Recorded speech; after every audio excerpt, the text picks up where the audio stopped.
This hearing will come to order.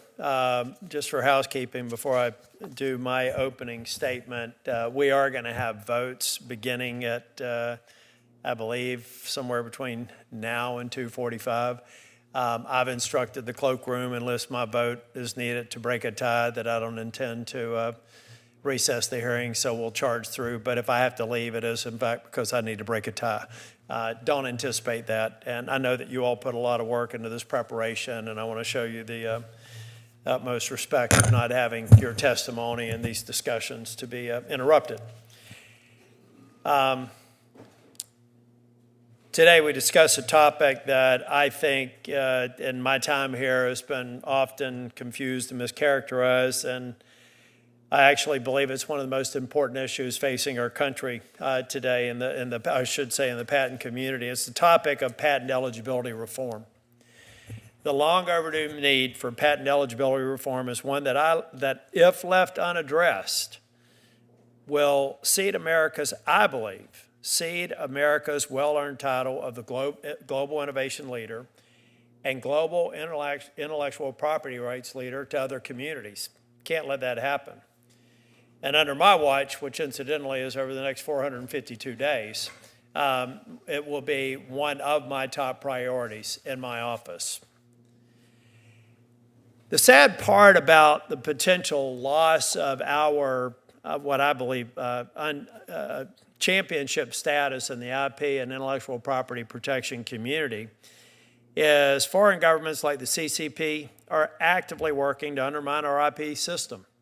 And they're attempting to overtake America's position as the global IP leader. As I said before, there are those in this country who rather than fix the problem, would like to take advantage of ambiguity or, the comfort with the status quo that's been created because of the confusing and I think sometimes conflicting outcomes in our courts. Now, we have four relatively recent Supreme Court decisions that have caused patent eligibility law in the U.S. to be confused, constricted, and unclear. That's what we're trying to fix here, folks. It's led to inconsistent lower court decisions, uncertainty in innovation, uncertainty in investment communities, and unpredictable business outcomes, all things that, if you know me, I don't like. Research has confirmed that under the expanded judicial exceptions, U.S. inventors are unable to obtain patents in areas where economic peers offer protections. This is particularly concerning in the economically critical areas of biotechnology and computer-implemented invention, where patent restrictions decrease investment and send capital overseas. As of 2021, all 12 then-sitting judges of the U.S. Court of Appeals of the Federal Circuit Court lamented the state of the current law. I've always said that we should not rush to legislate and that we should let courts do their job until they don't. And that's where we are now. Case in point, in 2021, I worked with former U.S. PTO Director David Kappos, who we'll hear from today, and retired Judge Paul Michel to file an amicus brief in the American Axle case. I was disappointed to see the Supreme Court decline the opportunity to offer clarity on patent eligibility, so we still have a lot of work ahead of us. And while former U.S. PTO Director Andrei Iancu, who's also we'll hear from today, made great strides with the 2019 PEG, the revised patent eligibility eligibility guidance. It changed how patent examiners review patents, but the guidance is not binding on the courts, and when patents are challenged in litigation, the guidance lacks the force and effect of law. That's why I've introduced the Patent Eligibility Restoration Act of 2025, or PARA, along with Senator Coons. Earlier this year, I was happy to see Senators Blackburn and Senators Hirono join as co-sponsors. PARA preserves the first part of the current eligibility statute, but it eliminates an overly broad set of 3 current judicial exceptions, replacing them with 5 specific, defined statutory exclusions. By eliminating and replacing the current judicial exceptions, PARA provides predictable patent eligibility for important computer-implemented technology developments and medical advances, creating a solid background for America's innovation future. It's important to note that patent eligibility and patentability are often conflated. This is a tool that opponents to patent eligibility reform, I think, often leverage to sow confusion and paint the narrative that expanding patent eligibility will equate to rampant and uncontrolled patentability. I disagree. Section 101 was not intended to function as a gatekeeper to keep out ineligible patent claims. Patent eligibility is simply one step in the process of determining patentability. Should a patent examiner find a claimed invention fails to meet one or more of the requirements outlined under sections 101, 102, 103, and 112, a patent will not be issued. Simply meeting the requirements of section 101 does not mean that a patent will be granted. I will remain a champion for strong, reliable, and predictable intellectual property rights and for inventors and creators, large and small. And as part of that promise, I will not stop shining spotlight on the need for patent eligibility reform. I'm also heartened to see that our current USPTO Director, John Squires, shares this understanding and that we need patent eligibility reform and that the status quo is not sufficient. This is no more evidence than by his ceremonial signing of 2 patents last month on technology generally considered not to be eligible under Section 101. I hope that this is our last IP subcommittee hearing on this topic and that we will soon move to PARA and a markup in this Congress. I will be entering my opening, well, I've already stated all my opening comments. I want to give Senator Schiff an opportunity to make opening comments, and then we'll also hear from Senator Coons. Senator Schiff. Chairman Tillis, thank you for bringing us together for this important hearing on patent eligibility. As I do not have a Tillis rule, and as I am a freshman, I will be running off to vote. And as I have a resolution that may come up this afternoon, depending on where Senator Tillis is on that resolution, I may ask you to keep him here, especially if he is the decisive vote. The right to patent inventions is enshrined in Article 1, Section 8, Clause 8 of our Constitution. Even back in 1787, the framers knew it was important to prioritize and protect innovation. Over 200 years later, their foresight has cemented the United States as the worldwide leader in innovation. The Constitution grants inventors the exclusive right to their respective discoveries for a limited period of time. On that point, everyone agrees. Where experts, stakeholders, members of Congress often disagree is exactly what qualifies as a discovery. Thomas Jefferson believed that any new or useful art, machine, manufacture, or composition of matter, or any new or useful improvement thereof was eligible for a patent. In 1952, when Congress recodified Jefferson's original language, they swapped the word art for process in what we now recognize as Section 101 of the Patent Act. In Diamond versus Chakrabarty, the Supreme Court recognized Congress's intention for anything under the sun that is made by man to be patentable. Yet the court also wrote that this is not to suggest that Section 101 has no limits or that embraces every discovery. The Supreme Court has long recognized explicit limits on patent eligibility. Laws of nature, physical phenomenon, abstract ideas are not eligible for patent. The first miner to discover gold in the earth could not patent the mineral, and the first person to find an apple in the wild could not patent the fruit. And I speak with some authority on that matter, as I am Adam and I'm married to a woman named Eve. If you could patent the first apple found in the wild, we would own that patent. Similarly, Einstein could not patent E equals mc squared, and yes, my wife is actually named Eve. Einstein couldn't patent E equals mc squared. Archimedes could not patent pi. Pythagoras could not have patented the Pythagorean theorem. The courts have long held that these discoveries are manifestations of nature, free to all men and reserved exclusively to none. While it is important to have clearly established exceptions and guidelines around patent eligibility, Many inventors, patent attorneys, and even judges on the Federal Circuit, where the Appeals Court of Jurisdiction, which is the Appeals Court of Jurisdiction for patent cases, have bemoaned the current state of the law as muddled and unclear. 4 Supreme Court cases in the 2010s, Alice, Mayo, Bilski, and Myriad, have collectively created uncertainty around the patentability of various technological and medical innovations.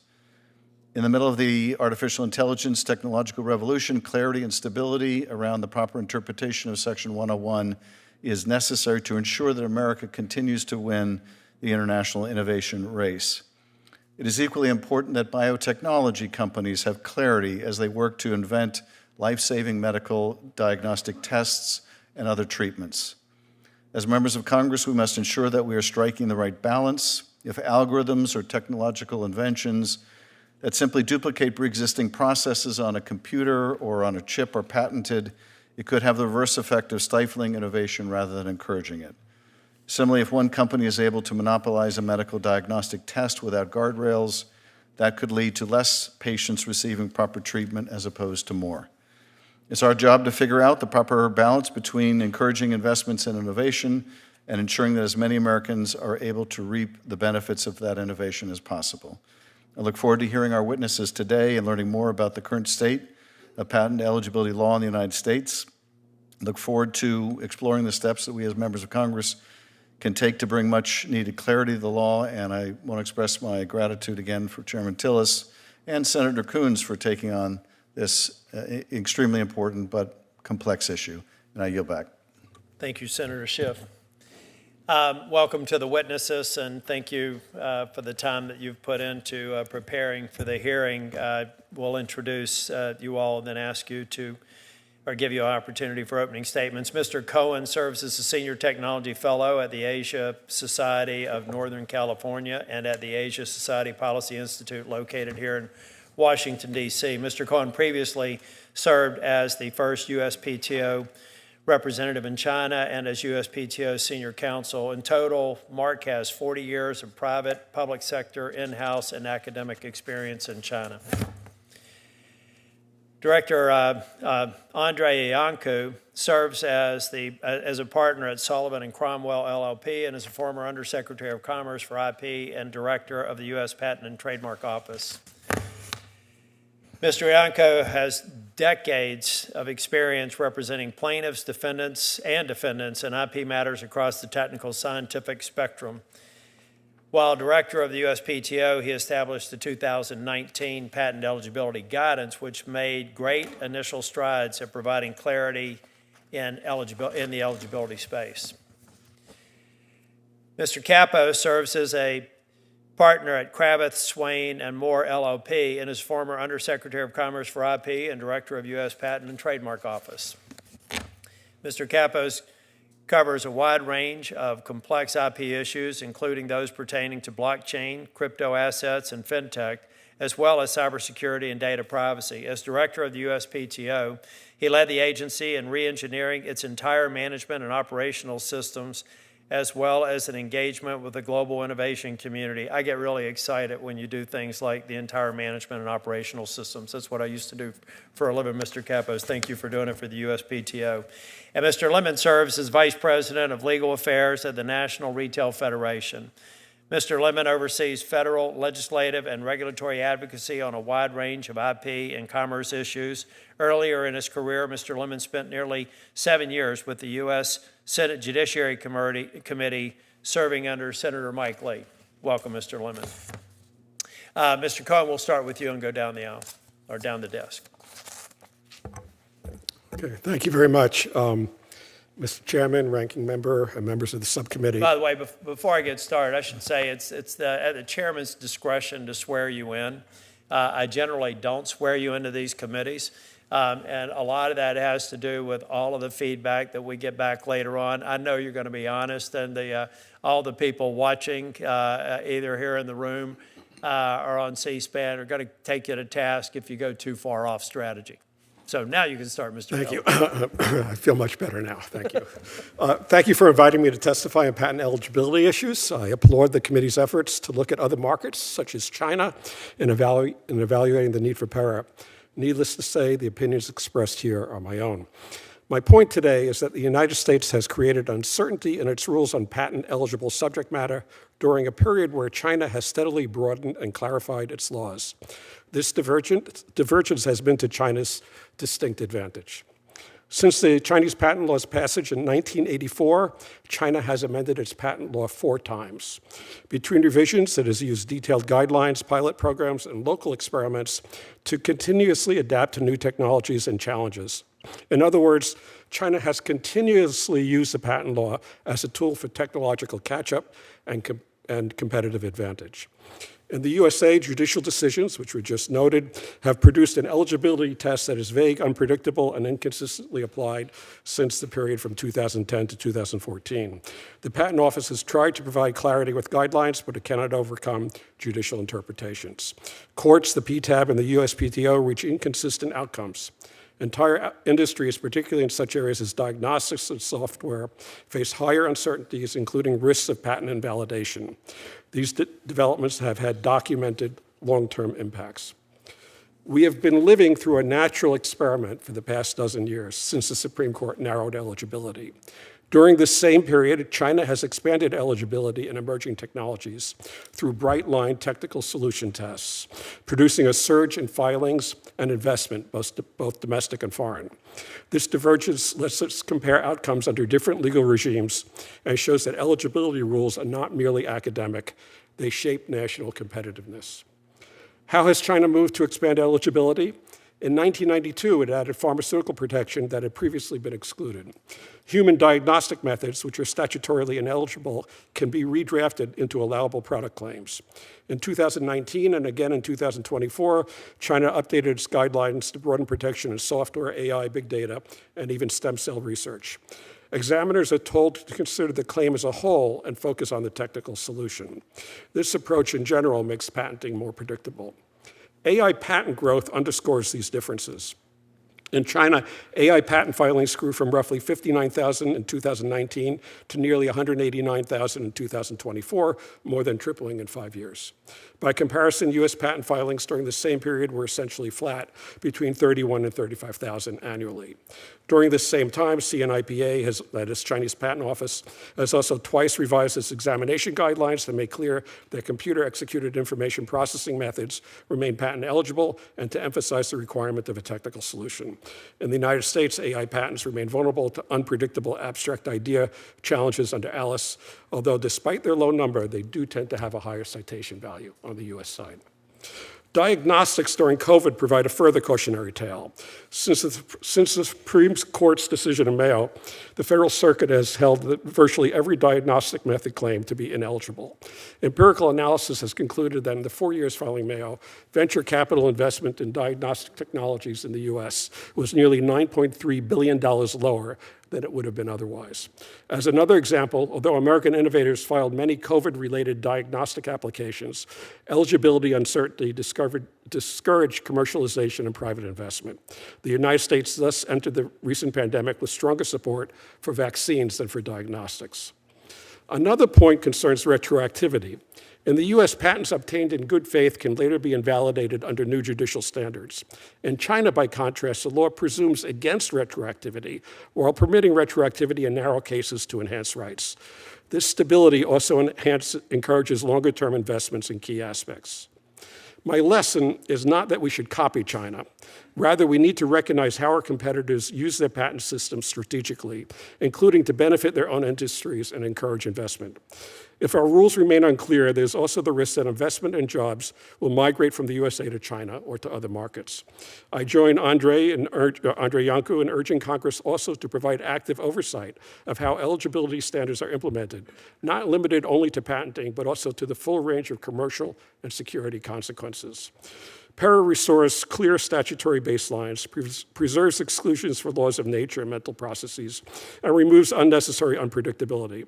Importantly, PERA does not weaken other grounds of invalidity. Patents may still be found to be not new, non-useful, obvious, enabled, not enabled, et cetera. PARA ensures that eligibility is restored to its limited threshold role.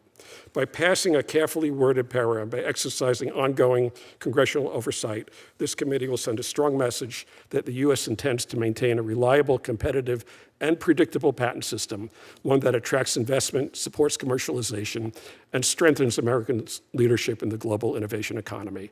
Thank you, and I look forward to your questions. Thank you, Mr. Cohen. Mr. Iancu, before you get started, Senator Coons, would you like to make any comments before we move on with introductions? Thank you very much, Chair Tillis. Let me just simply say more broadly that finding bipartisan agreement on patent reform is a critical undertaking for this subcommittee, for the committee as a whole. I'm grateful to continue on this journey with Senator Tillis, with whom we held a hearing on this exact subject, I think with 45 witnesses. Now quite a few years ago. So thank you for your engagement, for your testimony today. Thank you to the chair and ranking of the subcommittee for your continued engagement, and let's work together to try and help clear the thicket of Section 101 jurisprudence. Thank you, Senator Coons. Director Iancu. Thank you, Chairman Tillis, Ranking Member Schiff, and members of the subcommittee. Thank you for another opportunity to discuss PARA and the urgent need to bring clarity to Section 101 of the Patent Code. I want to begin by commending Chairman Tillis and Senator Coons for their leadership in reintroducing PARA and staying with this issue over so many years, as well as Senators Blackburn and Hirono for co-sponsoring the bill, and this subcommittee for once again taking up the critically important task of modernizing, as Senator Tillis mentioned, one of the most fundamental provisions of our patent laws. After more than a decade of confusion and inconsistent court rulings, only Congress can resolve the uncertainty that threatens investment, innovation, and America's competitive edge. I want to focus most of my remarks on the critical and immediate need for Congress to act. The categories of patentable subject matter outlined in Section 101, any new and useful process, machine, manufacture, or composition of matter, were first listed in the Patent Act of 1793, as Senator Schiff mentioned, when Jefferson and Madison were writing law, and have remained largely unchanged for more than 230 years. Yet, the technologies that power today's economy were unimaginable back then. As a result, courts and agencies have struggled to map 18th century text onto 21st century innovation, resulting in a confusing, contradicting, and ultimately innovation-destroying patchwork of decisions and exclusions that Congress never enacted. Article 1, Section 8, Clause 8 of the Constitution grants Congress the power to promote the progress of science and useful arts by securing for limited times to authors and inventors the exclusive right to their respective writings and discoveries. So here is the crux of the problem. While patents are for the useful arts, courts have lost sight, in many cases, of what the useful arts include exactly. Are medical diagnostic tests to be included? How about artificial intelligence algorithms? How about advanced data processing that is so central to the information age? For many inventions in these and other areas, the answer is at best unclear, and at worst, some decisions exclude such critical technologies from the patent system altogether, such as medical diagnostics. This is untenable. I often say that patents are the currency of innovation. Patents incentivize innovation. They enable investment in that innovation, and they facilitate the transfer of that innovation to the market and the commerce surrounding it. But like any currency, the patent system depends on predictability and stability and cannot fluctuate on the whim of every new court or patent office decision. Some argue that the status quo works for them. Sure, chaos and uncertainty can benefit the few who are able to exploit it. But for the innovation economy at large, for the United States, chaos and uncertainty in the patent system is deadly. At scale, the uncertainty caused by the current state of the law on Section 101 is increasing legal and transaction costs and decreasing investment in new technologies, especially advanced technologies that require significant funds and time to develop. In turn, this is pushing innovation in such areas to other countries, diminishing our competitive edge, and opening the door, as Mr. Cohen so ably mentioned, to our fiercest competitors to take the lead in the critical technologies of the future. The world is at an inflection point for innovation. We are on the cusp of tremendous advances with remarkable new technologies such as artificial intelligence, biotechnology, quantum computing, and so much more. Yet the American innovation system has a hand tied behind its back with antiquated and unpredictable laws in this area. I urge Congress to clarify the law and unleash once again the great American innovative spirit. I commend the subcommittee once again for holding this hearing and continuing the debate towards modernizing Section 101. And thank you again for the opportunity to testify, and I look forward to your questions. Thank you. Director Kappos. Yes, good afternoon, Chairman Tillis, Ranking Member Schiff in absentia, and members of the Subcommittee on Intellectual Property. Thank you for the opportunity to testify today. I'm testifying solely on my own behalf.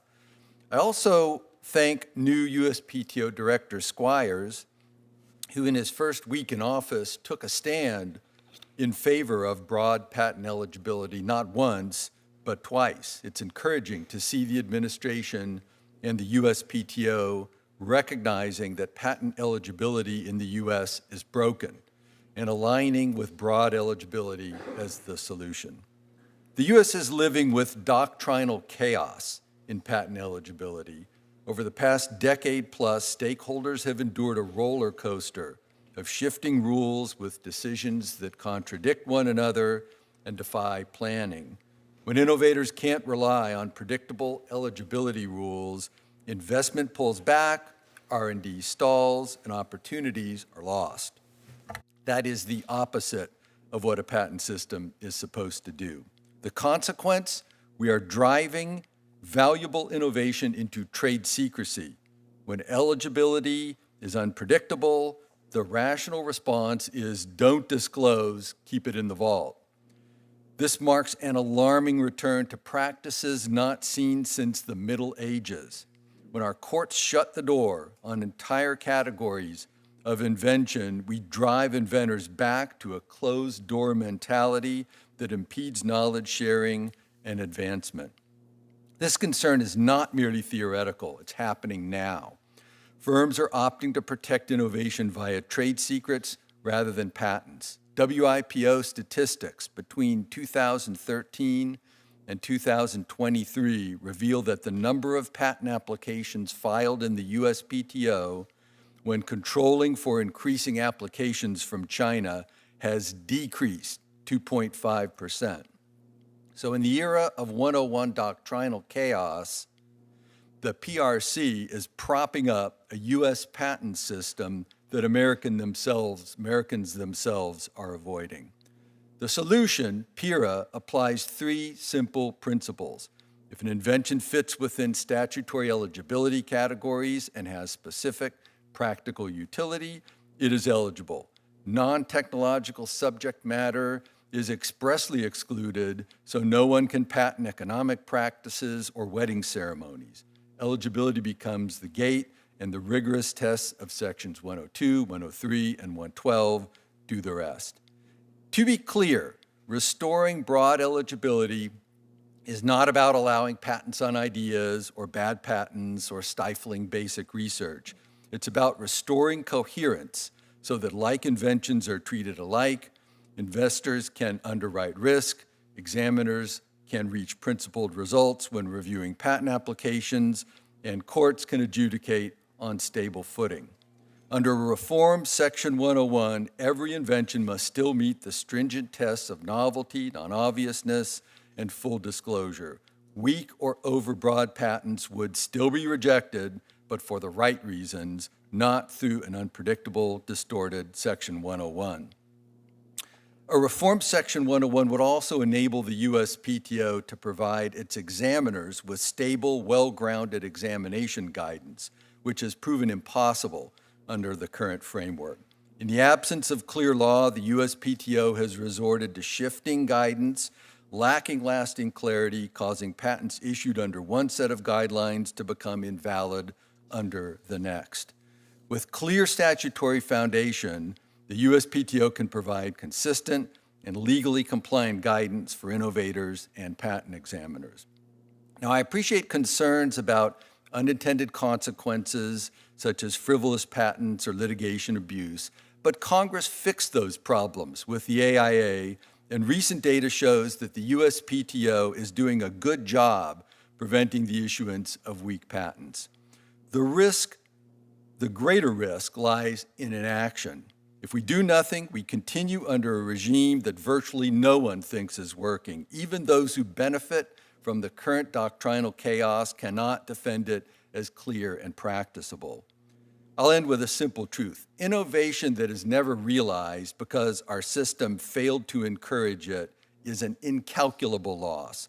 We cannot afford such losses. PIRA will prevent them and strengthen our innovation economy. Mr. Chairman, thank you again for the opportunity to share my thoughts. Thank you. Mr. Lemon. Chairman Tillis, Ranking Member Schiff, and members of the subcommittee, thank you for the opportunity to testify today. I'm here on behalf of the National Retail Federation and as co-chair of United for Patent Reform, which represents Main Street and other businesses of every kind: retailers, restaurants, banks, realtors, hotels, autos, and service providers that together employ more than 90 million Americans, 2/3 of the private workforce. Retailers have benefited enormously from innovation, and we value a strong patent system. Retailers routinely license and pay for valid patents. What we cannot sustain is a return to vague, abstract patents that create no new technology and serve only as the basis for litigation. With many bills, we have to speculate what the world would look like if the bill were to pass. In this case, we know what the world would look like because we've already seen it. Before the Supreme Court's Alice decision, patent trolls targeted retailers for ordinary, everyday practices. Companies were sued for having online shopping carts, emailing receipts, or putting maps on websites. None of these were real inventions. They were simply the routine ways of doing business adapted to new technology.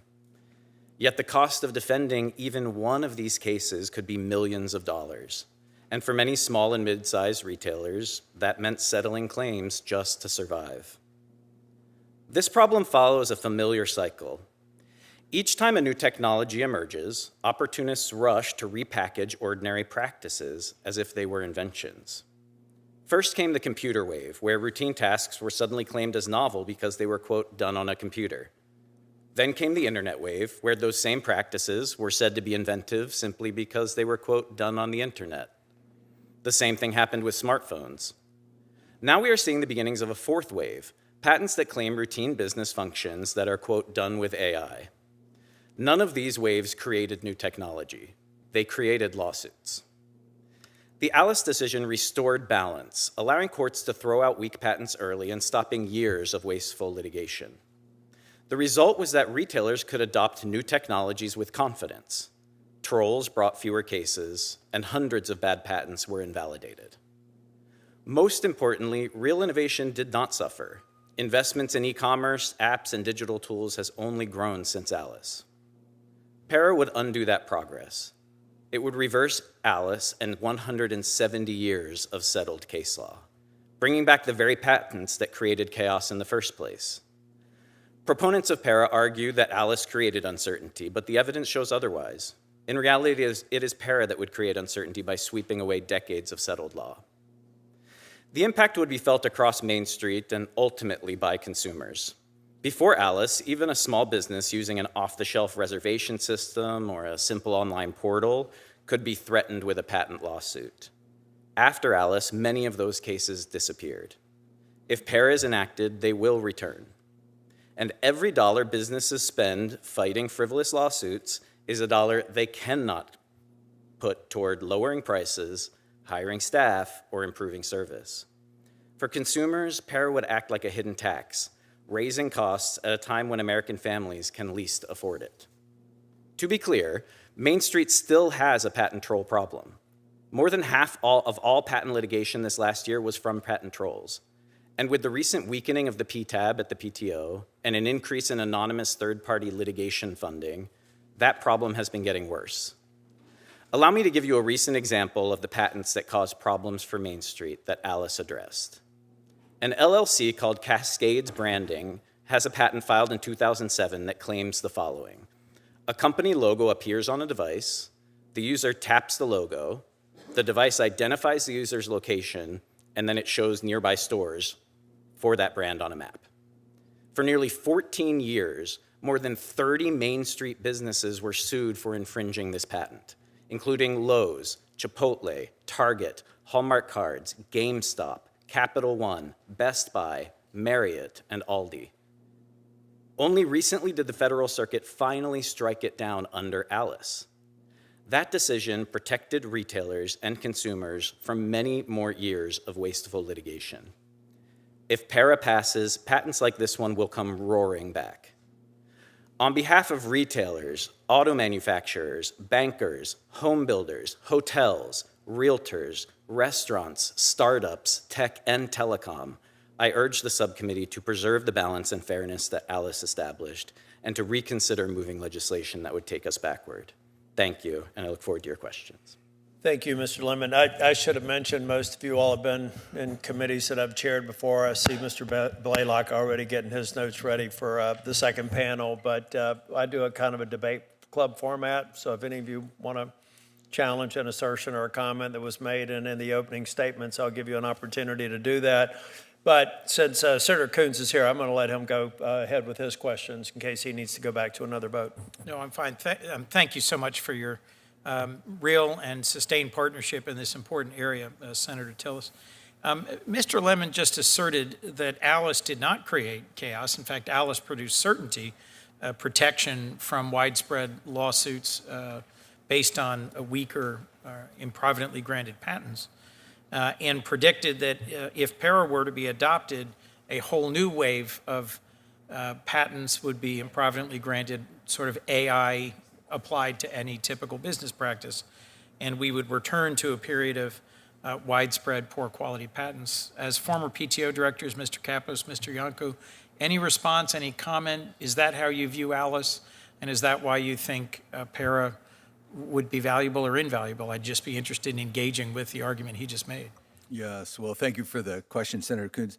So a couple of... If I may interrupt, Senator Coons, I am a tie-breaking vote on a committee matter, not on the floor, so I've got to go break a tie, and I will be back. Fabulous. If Senator Coons hasn't completely exhausted y'all by the time I've gotten back, then we'll stand in recess until I return. That's okay. Got it. I'll exhaust them. Thank you. Thank you for the question, Senator Coons. So, a couple of comments. First, none of us wants low-quality patents or inappropriate, untoward assertions of low-quality patents against retailers or anyone else. So we're all aligned around patent quality. PIRA would expressly exclude do-it-on-a-computer patent claims or do-it-on-AI patent claims. So in respect of that problem, which I would agree with Mr. Lemon was a problem in the past, right. PIRA would make absolutely no change in the law. Those claims were inappropriate, they are ineligible, and they will remain ineligible under PIRA. Why? Because PIRA includes language that expressly says adding rote computer or similar recitation to do it on a computer or do it on AI. Does not create eligibility. Right, does not confer eligibility. One other comment that I would make, relative to the case law has settled down and the case law is working fine. It's not working fine at all. And you don't have to go any further back than decisions from just the last couple of years in the U versus Apple case and then following it in Contour IP Holdings. Two cases, both about identical concepts, use of dual sensors in cameras in order to improve acuity of photography. the first one, U versus Apple, goes to one panel of the Federal Circuit that finds the claims to be abstract and ineligible. The second one, Contour Holdings, goes to a different panel of the Federal Circuit. Identical technology, right? It's indistinguishable. That second different panel finds the claims to be technological and perfectly eligible. So the law isn't settling down. It continues to be hopelessly confused. In fact, if I understand correctly, a majority of the Federal Circuit has asked Congress to step in and clarify the jurisprudence in this area. That's correct. In fact, every single judge on the Federal Circuit, all 12 of them as of 2021, if I remember right, decried and essentially begged Congress and or the Supreme Court to come in and clarify the law. Pretty striking. Director Iancu. Yes, look, I agree with what Director Kappos just mentioned.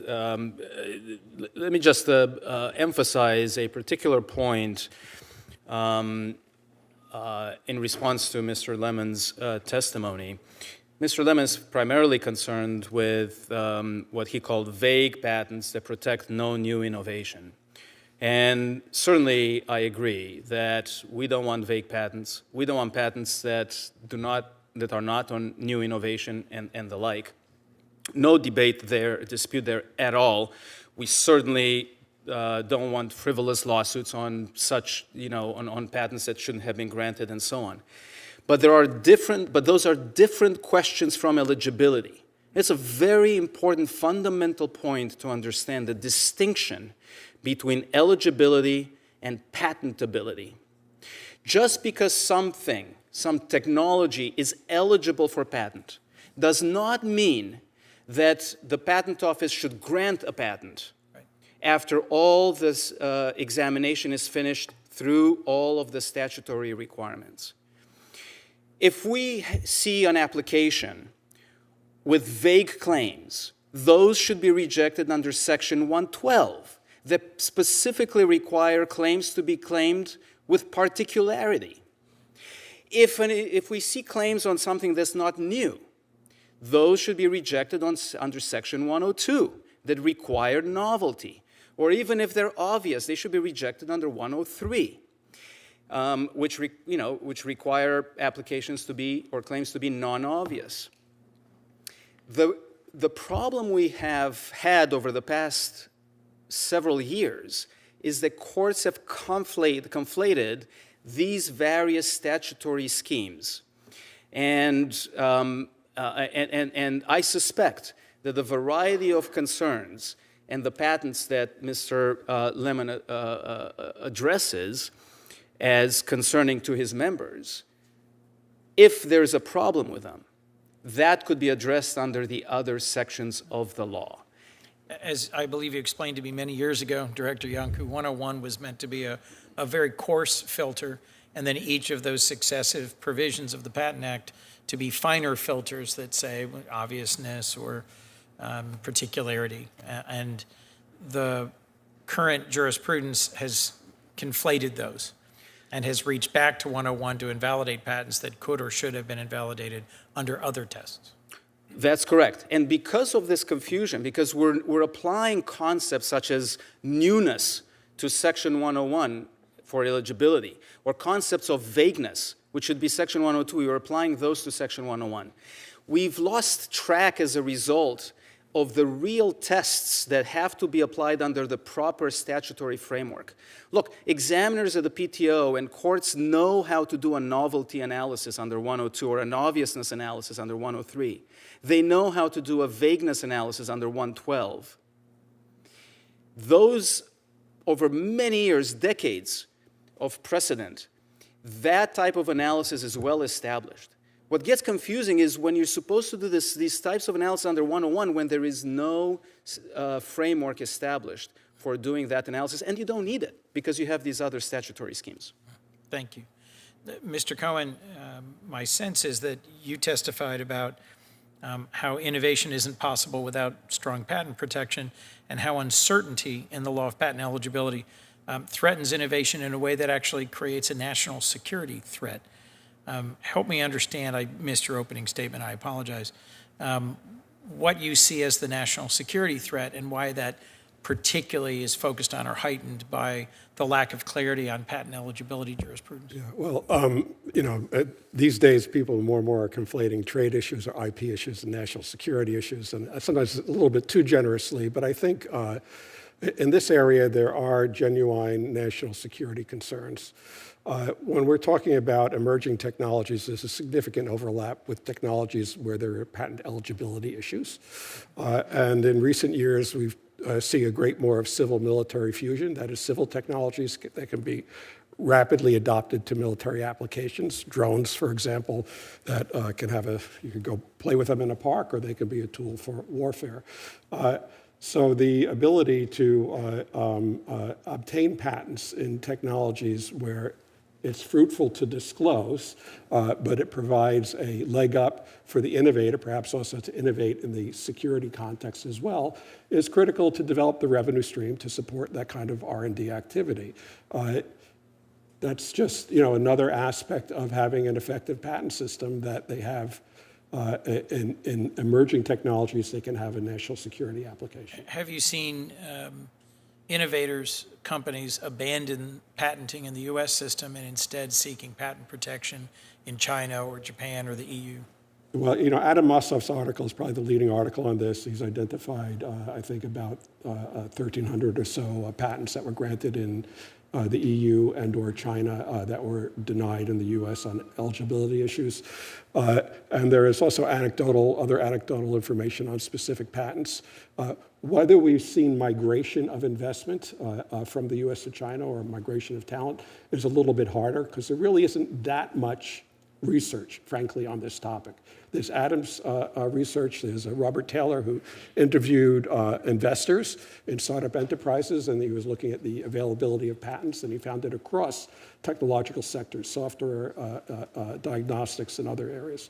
And there's also other survey data that's been out there on this topic. Mr. Iancu, Mr. Kappos, you served as PTO directors in different administrations of the two parties, yet you seem to have reached the same conclusion, certainly with regards to supporting PARA. Should that surprise me at all? Can you explain how you came to the same conclusions, perhaps by different routes? Well, one of the beautiful things about patent law, Senator Coons, is that it's nonpartisan or bipartisan. It's one of the last, probably one of the last areas. Maybe the only area. Maybe it's the only area. In reality, we guard that jealously. We are very proud of being in a system that is not driven by politics, by partisan politics. But look, we've both, I believe, seen the same thing. Another way to look at it is that I am primarily a litigator, and from a litigation perspective, I can see the problems that the unpredictability causes the parties. It causes unpredictability for both parties, for the patent owner and the accused infringer. When lawyers have a difficult time telling their clients with reasonable certainty what the outcome is more likely than not to be, that increases the likelihood of litigation. It lengthens the likely span of a particular lawsuit, makes it more difficult to reach a settlement or a resolution. Because, one side's lawyers is going to have a very different view than the other side's lawyers, given that for every Section 101 decision out there, there is an equal and opposite Section 101 decision, as Mr. Kappos gave example he gave in his testimony. So from a litigation perspective, and I'll defer to Director Kappos from a transactions perspective or other areas, but from a litigation perspective, for sure, I have definitely come to the belief for a long time now.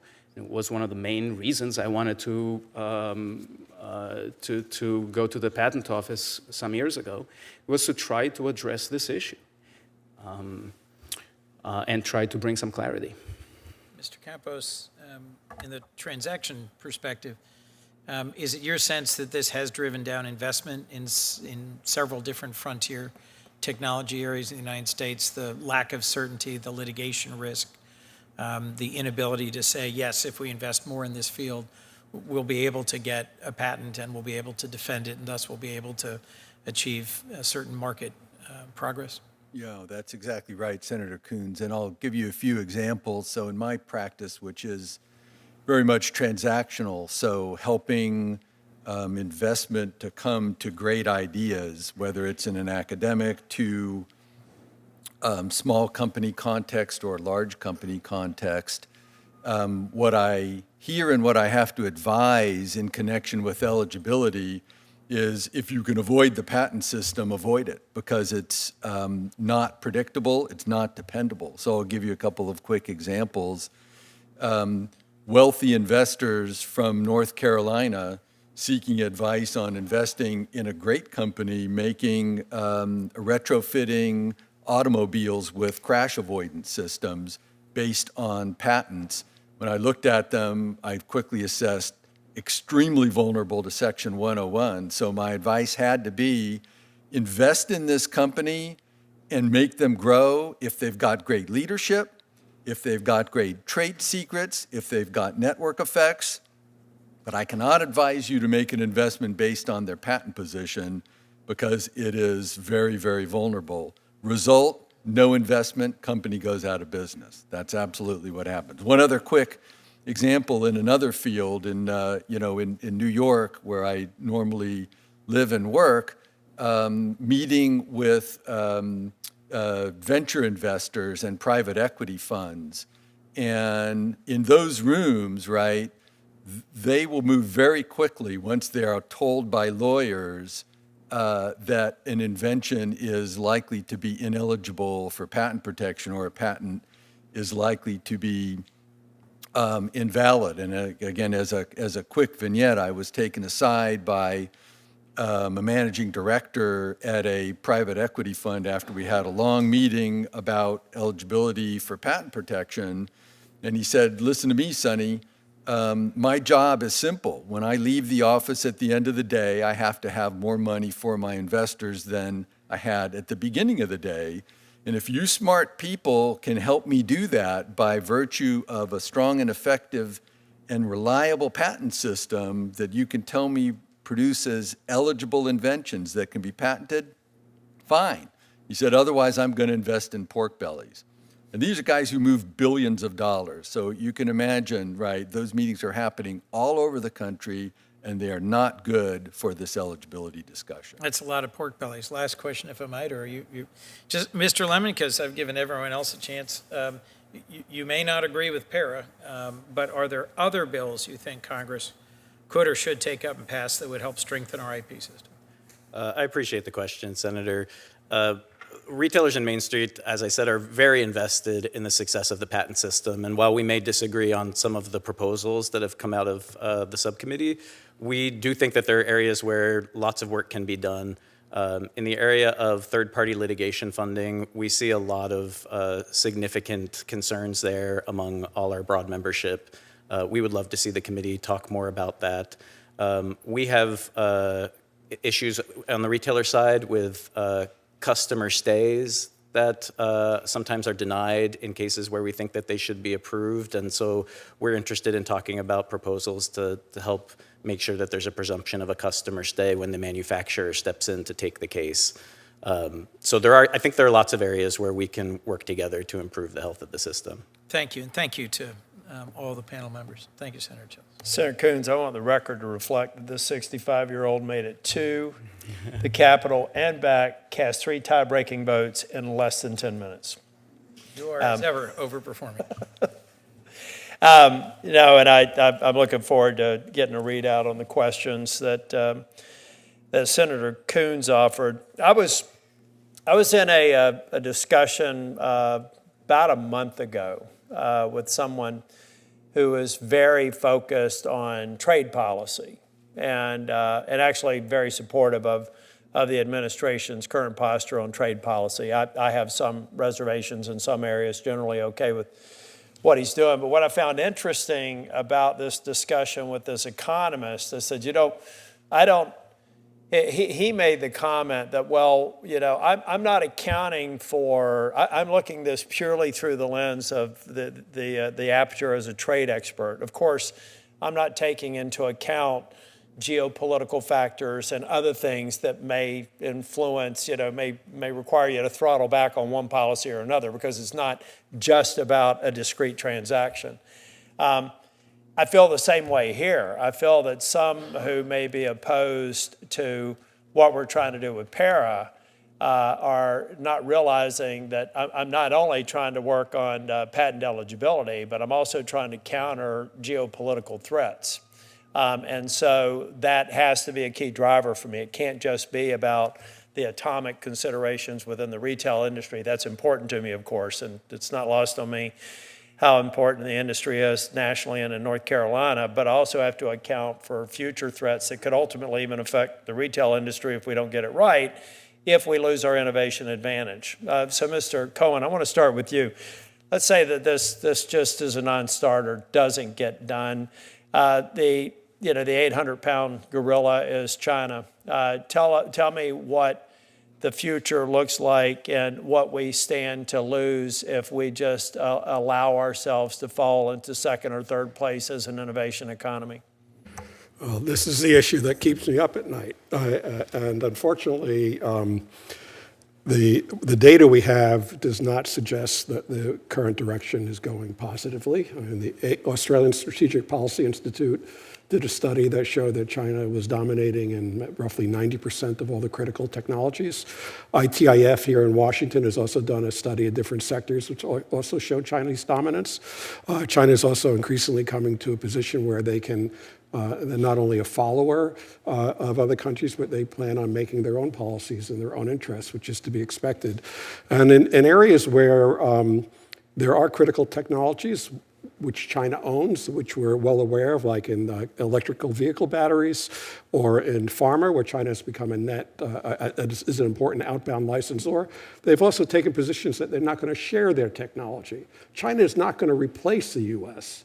China is going to be its own model for the world as a dominant technological power. That may involve less sharing, at least with the developed world, and a greater focus on critical technologies. We also are in an era of decreased transparency with China, so the ability to gauge how well foreigners, particularly Americans, are being treated. I could say that after observing this for 40 years, I know less today than 5 or 10 years ago, because China aggressively curates its cases, and I can't tell you how Americans fare before the courts in China. I have my suspicions, but I really cannot tell you because the cases are not transparent. So this is a great unknown in many respects. The other and final point I'd like to make is that China believes in IP. Now, many people in the US do not, many people in Congress may not, but they view IP as of strategic importance and important to enhancing their own power and prestige and capacity to innovate and attracting talent and whatever else you can add on to that. And they've taken steps to aggressively improve their system in their own interests. And I think there's an assumption here that this is so difficult to protect IP in China. China has no IP system. Well, they have roughly 500,000 court cases each year on intellectual property, which is several multiples of the US docket. They have specialized trial courts in intellectual property and appellate courts, and they have 5-year plans on intellectual property. After all, they're a socialist economy. So they're trying to leverage that in their own interests of strategically advancing and becoming a technological superpower. And I think to get back to your question, if we're looking at 5 or 10 years out, unless we dramatically improve our capacity for oversight and evaluating China's capacity for technological improvement, it will be very difficult to see where we will land, but it will not be a good place. I'm going to turn to Senator Schiff. I am going to ask some other questions. Senator Schiff, I actually had to leave, go break 3 ties, and come back. So I'm going to be here for the duration, but I'll go ahead and let you ask questions, and I'll ask afterwards. All right, thank you, Chairman. In 2024, USPTO issued guidance on patent eligibility to help examiners and stakeholders evaluate whether AI-related inventions are eligible. Late last month, Director John Squires issued an opinion signaling even stronger support for AI-related inventions, clearing the Section 101 threshold. Mr. Kappos, let me start with you. I'd be interested in your thoughts on what AI-related inventions you believe should be eligible for a patent, what AI-related inventions you think should not be eligible. Is there a risk that allowing every AI-related invention to be patented could stifle innovation, and how do we ensure that the Patent Office strikes the right balance? Well, thank you, Senator Schiff, for the question.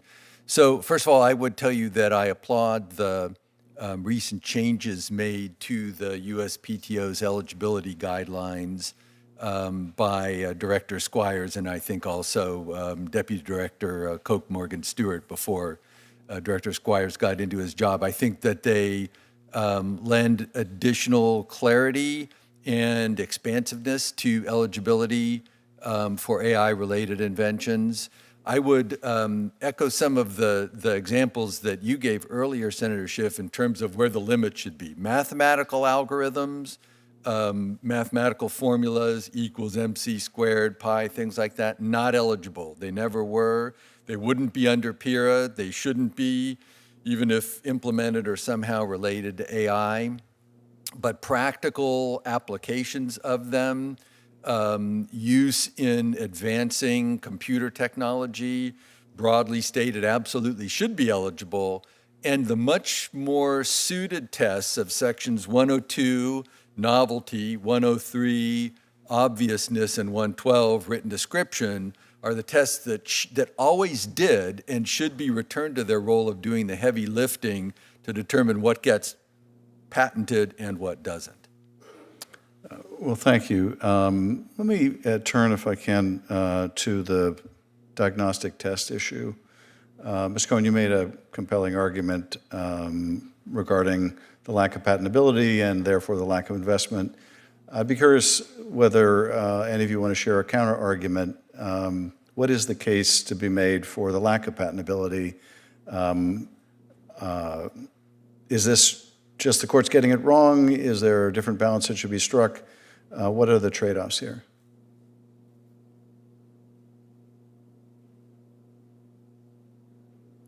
Happy to start with that, Senator Schiff, and it's a great question. So look, we all care about ourselves and our loved ones getting access to medical diagnostics. That is super important, and we all care about those diagnostics being appropriately priced, and we're all upset when they're not appropriately priced. So I think, broad agreement that pricing in diagnostics needs to be reasonable and fair. But pricing is a very different issue from patent eligibility. Patent eligibility is about whether the diagnostic exists in the first place, whether the cure is there to be priced at some price.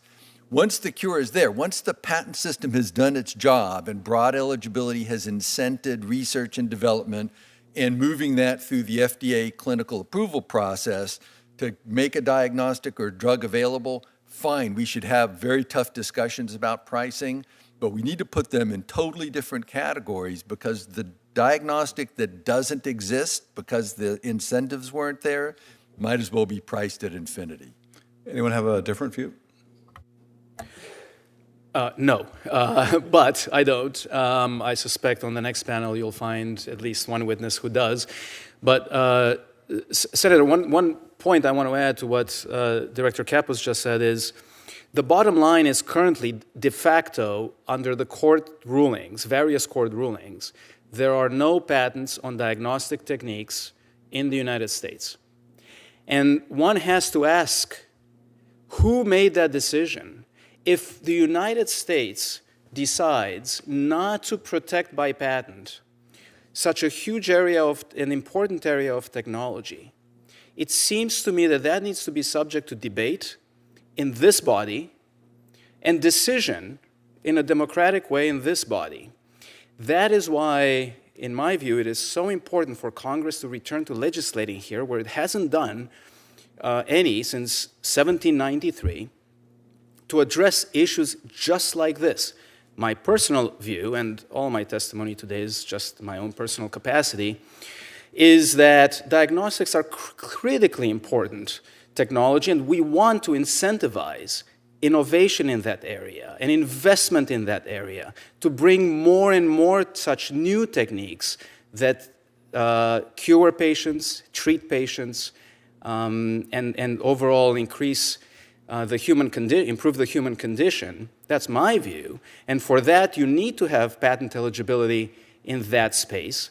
And again, that doesn't mean that you're going to grant patents to all of those applications. You still have to make sure that the application, the invention is new, non-obvious, precise enough, and so on.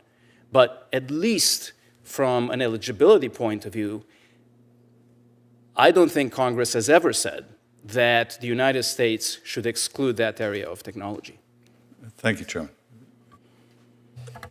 Director Iancu, you covered one matter in answer to Senator Schiff's question about why we should be legislating. I think some PARA relies on language that some have suggested is undefined or that should, I guess, left to others. I think there are two terms that I want you to specifically talk about, and that's the terms substantially and practically. Why are those problematic? Well, why should it be argued that they're problematic? Substantially and practically that appear in the bill you're asking about, right? Yeah. Well, so the question, so the concern folks express is that those are vague terms that will be subject to litigation, and they're new terms in PARA, and would have to be eventually decided by a court as to what they mean. If folks don't like those terms, then they should propose something else. Those terms appear in the bill with respect to business methods. You know, it says that the process that is substantially economic, financial, business, social, cultural, etc., should not be eligible. That is in section B1B of the bill. So that is the concern. To be frank, we have to see if that actually adds the uncertainty that folks are so concerned about, and if it does, I'm sure the courts would resolve it fairly quickly. What I would say is that the main approach of PARA, and I believe the correct approach, is to identify categories which on their own, or as the bill says, as such, are not covered by the Patent Act, are therefore not in the useful arts. And Senator Schiff mentioned a few of them in his opening remarks, such as pure mathematical formulas, as such, pure laws of nature, gravity, apple falls from the tree and hits Newton in the head, by itself, you just can't get a patent on gravity as such. Same thing with pure financial transactions. But as soon as they are incorporated into a practical application that is technological, then that should become eligible. That's what we tried to say in 2019 with the patent eligibility guidelines. That is what PARA does as well. So whether or not we have the term substantially in there does not affect that particular issue. As long as we clearly define what pure categories on their own, as such, are out, and how they would come back in, under what combinations, to become practical, then I think the bill adds much clarity. Thank you. Director Kappos? Senator Tillis, You're going to add to that? I was going to ask you a question, too, if you'd like to add to that first. Well, yeah, ahead. just in the spirit of the debate club. So just to... Yeah, and Mr. Lemon, you'll probably want to pay attention to the question I'm going to have for Mr. Kappos.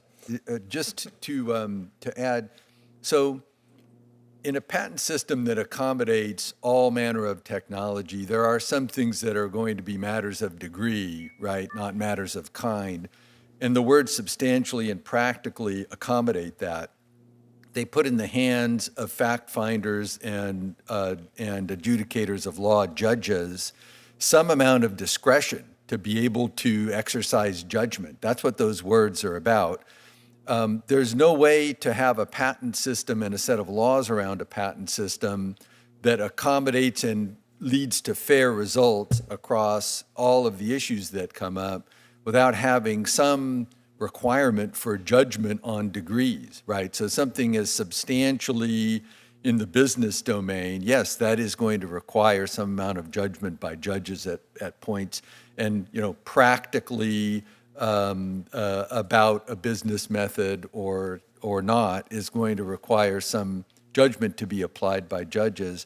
But the other extreme, or there's two other extremes, one which is randomness that we're living with now, right, which we're all here because that's not very helpful. And the other one is rigid rules that result in bad decisions as often as they result in good decisions, and that's not a very fine alternative either. So we've always, to be practical and to be reasonable in our patent system, included some words like obviousness, right, that we live with in Section 103 that requires some interpretation. I don't think of that as a problem with the patent system. I think of it as a strength of our patent system. I wanted to ask, as somebody who works on the corporate side of patent issues, and you see multiple sides of the retail industry, I'm sure, can you help the subcommittee put the retail industry patent issues in a larger framework? And then, Mr. Lemon, you can raise your card. Yeah, sure. Happy to try to do that. So look, first of all, Chairman Tillis, I would say I'm a big fan, like probably most others in this room, of the retail industry. When I was leading the patent office, I took many steps in order to help the retail industry, including in our implementation of the America Invents Act. And it's a great industry, and we all want retailers to succeed. The issue and the perspective in my mind, and I believe that Mr. Lemon before mentioned some of the priorities of the NRF. I took a look at them also. As an example, the NRF's website lists top priorities, including tax provisions, trade strategy, tariffs, swipe fees, and organized retail crime.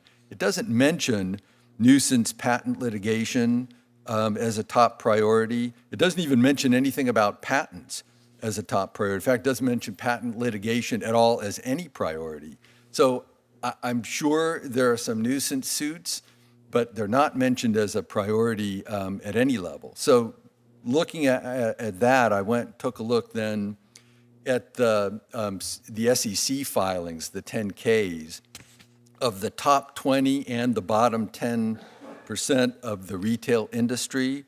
And the 10Ks, of course, are public documents that require all material issues to be disclosed. There are dozens of them that are in these 10Ks.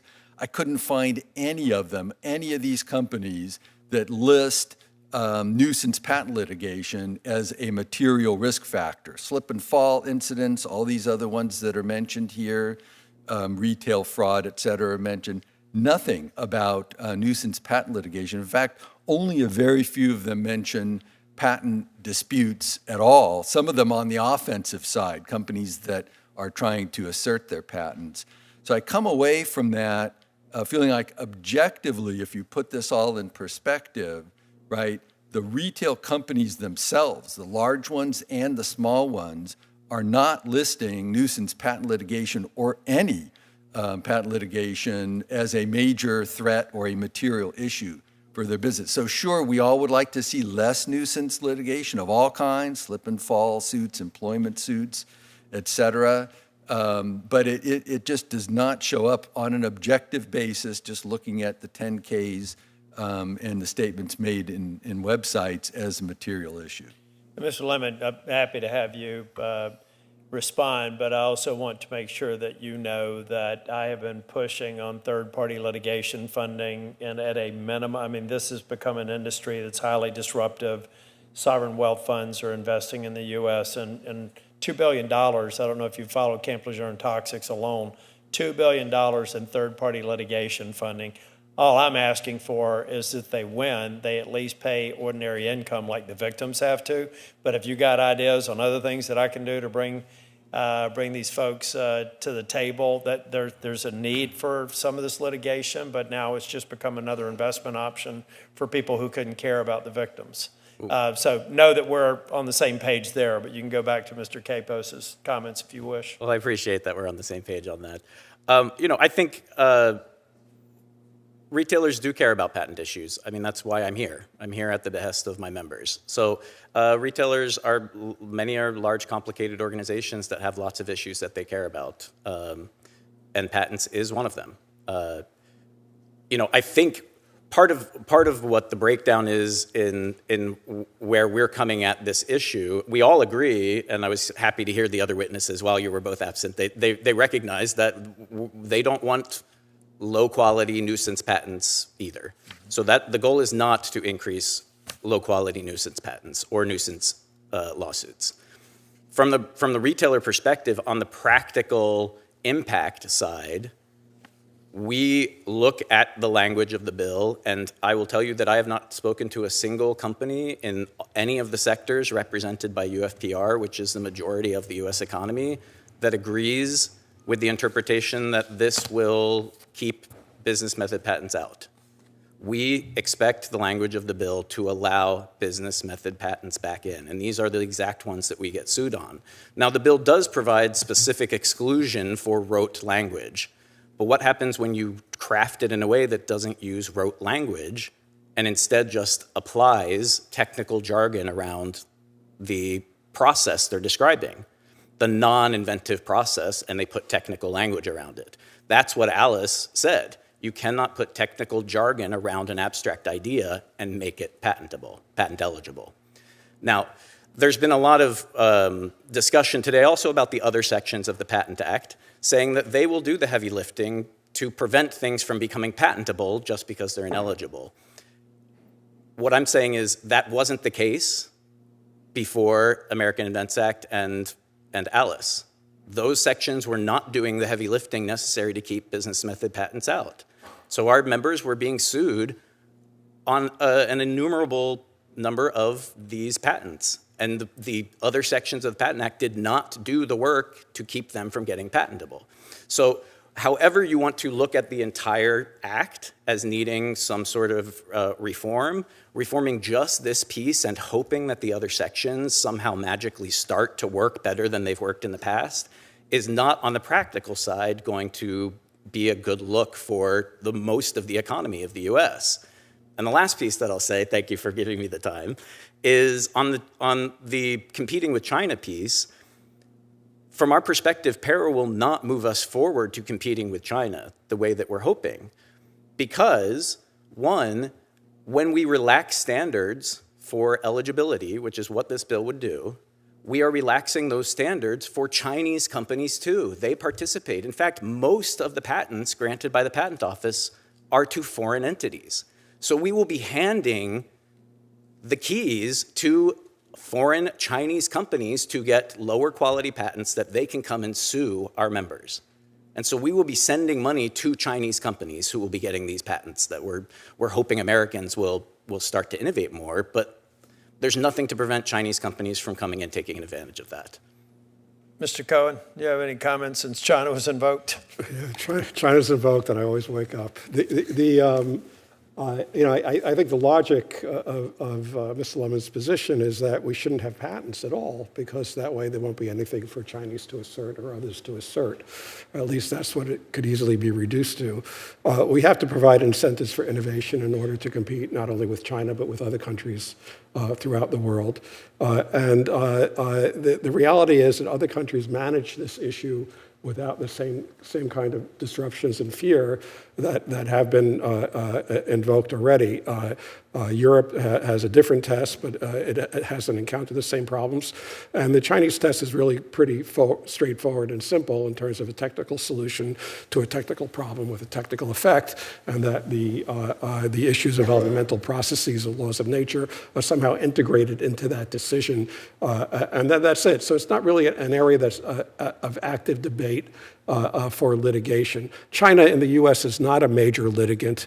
I don't think we've seen the huge amount of litigation that some have feared, although China has been increasing its patent portfolio. And I think the proper counter to that is that we need to increase our patent portfolio in competitive technologies. Okay. I'm going to go ahead so we can move to the next panel. But Mr. Lemon, have you reviewed the 2025 version of the paradraft? Where I think, if you have, what I'd prefer to do is, instead of extending this so we can get to the next panel, we have added some language that I think addresses some of your concerns. But if you have and you still have concerns, this is an iterative process. I've made it very clear that I intend to get something done, and I believe that we're on a path to getting to a markup. I want to sincerely address the concerns of everyone who worry about passage of this bill. But I think on the whole, it's balanced and needed, and I'm going to work hard to get it done. But I want every single one of you, regardless of where you are on the issue, to make sure you're talking with our office, and we're doing our very best to be accessible and address your concerns. Thank you all. We're going to transition to the next panel.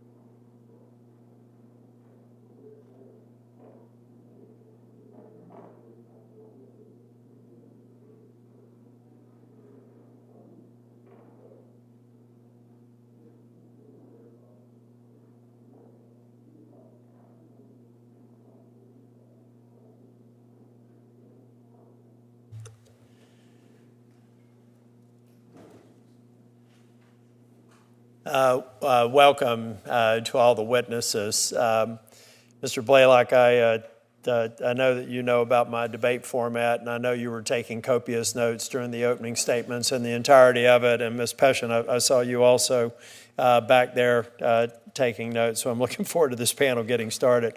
Let me introduce Richard Blaylock. Mr. Blaylock serves as partner at Pillsbury, Winthrop, Shaw and Pittman, LLP. Mr. Blaylock practices corporate and IP law for emerging and established life sciences companies in connection with financing, merger and acquisitions, licensing, collaboration, and partnering arrangements and IP counseling, as well as patent, license, trademark, trade secrets, and unfair competition disputes.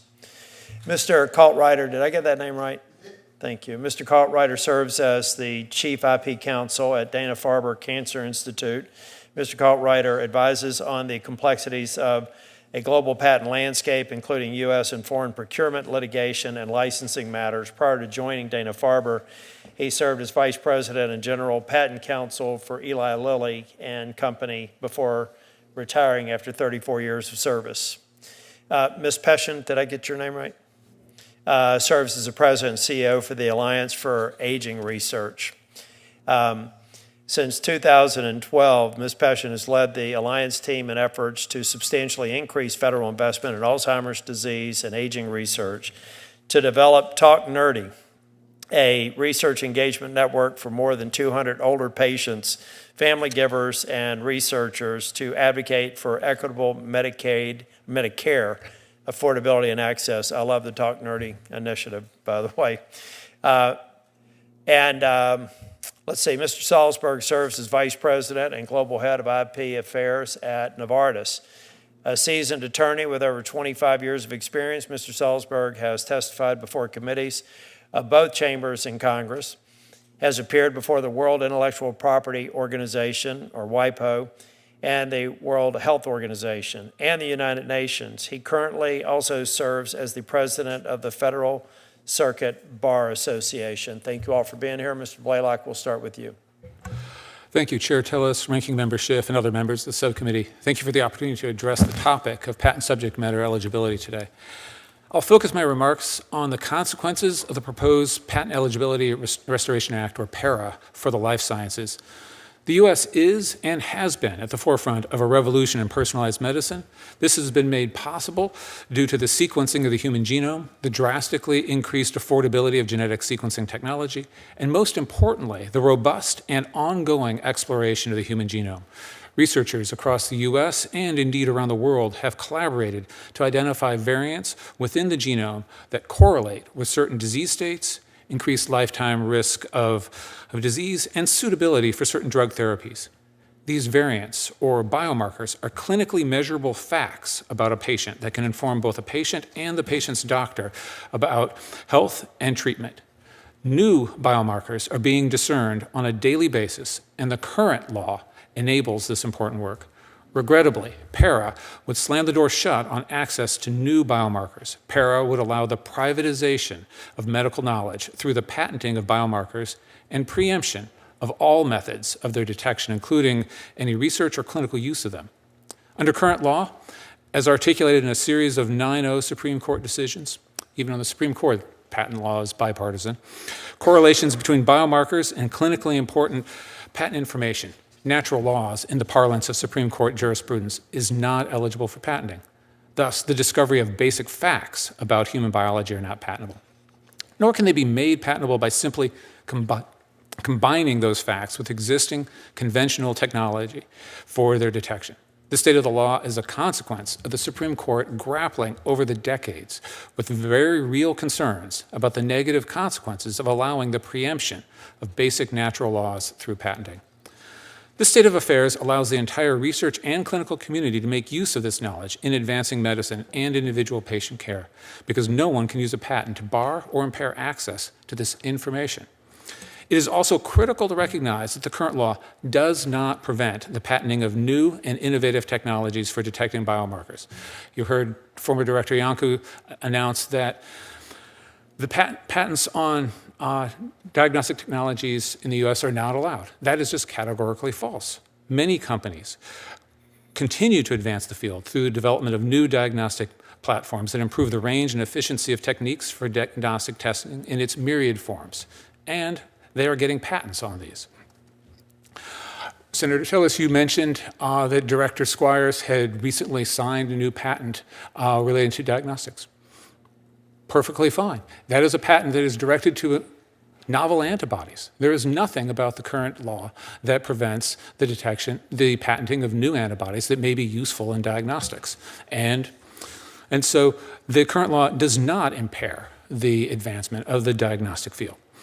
And additionally, many new point-of-care diagnostic testing platforms are being developed and patented and brought to market. And these point-of-care platforms are advancing patient care by allowing physicians to receive answers to lab tests in minutes within the clinic without needing to wait days by sending samples to outside labs. Current law retains the valuable patent incentives to develop new and better ways to conduct laboratory tests and new tools for doing so. It simply does not allow any one person to claim ownership of basic medical knowledge in the form of the results of those tests. PARA would change that to the detriment of patients as well as a functioning diagnostics industry. There would be a proliferation of patents covering the many biomarkers of interest necessary to standard of care genetic testing for many conditions. Any of scores of new patentees, whether in the US or in China, could stand in the way of a clinician's effort to conduct a comprehensive analysis of a patient's genetic information. Permission would need to be secured from all of them, none of whom, under US law, would be obliged to grant such permission. PARA would return the US to a time when patients had to fight for affordable access to most scientifically up-to-date testing. Also, I want to note that PARA would not bring clarity, unfortunately, to the law. And I've mentioned other issues in my written testimony, but I'll simply note that PARA identifies a closed set of exclusions to patent subject matter eligibility. But sadly, these are just Potemkin exclusions as they relate to human genes and natural materials, because these exclusions are subject to additional conditions in the statutory language which hollow out the exclusions to the point that there is little or nothing they actually exclude. You could omit those exclusions from PARA, and PARA would have the exact same effect. They are window dressing, sadly, but nothing more. See, my time is up, so I wish to say thank you for the opportunity to speak with you today. On this very important topic, look forward to the opportunity to rebut some of the other comments I heard earlier today. And we'll Thank you. certainly submit your formal statement to the record. I did want to point out, I talked about Mr. Squires picking 2 patents to sign. I think that was to send a signal that those particular ones are now eligible. But I get the points that you made in your argument, but I think that's the point he was trying to make by the ceremonial signing. Mr. Caltrider. Thank you, Chairman Tillis, Ranking Member Schiff, and members of the committee for the opportunity to present this testimony. I currently serve as Vice President and Chief Intellectual Property Counsel at the Dana-Farber Cancer Institute. I provided written testimony on patent eligibility to this subcommittee in June of 2019. Unfortunately, little progress has been made on the eligibility crisis. Please make no mistake, this is a crisis. The fact that innovators are adapting into the current legal framework and managing as best they can does not mean the crisis is solved. Opposition to the current law of eligibility is often justified as an issue of patient access. I wholeheartedly agree that patient access is critical. It's why innovators and caregivers at Dana-Farber do what we do. Our mission is to help patients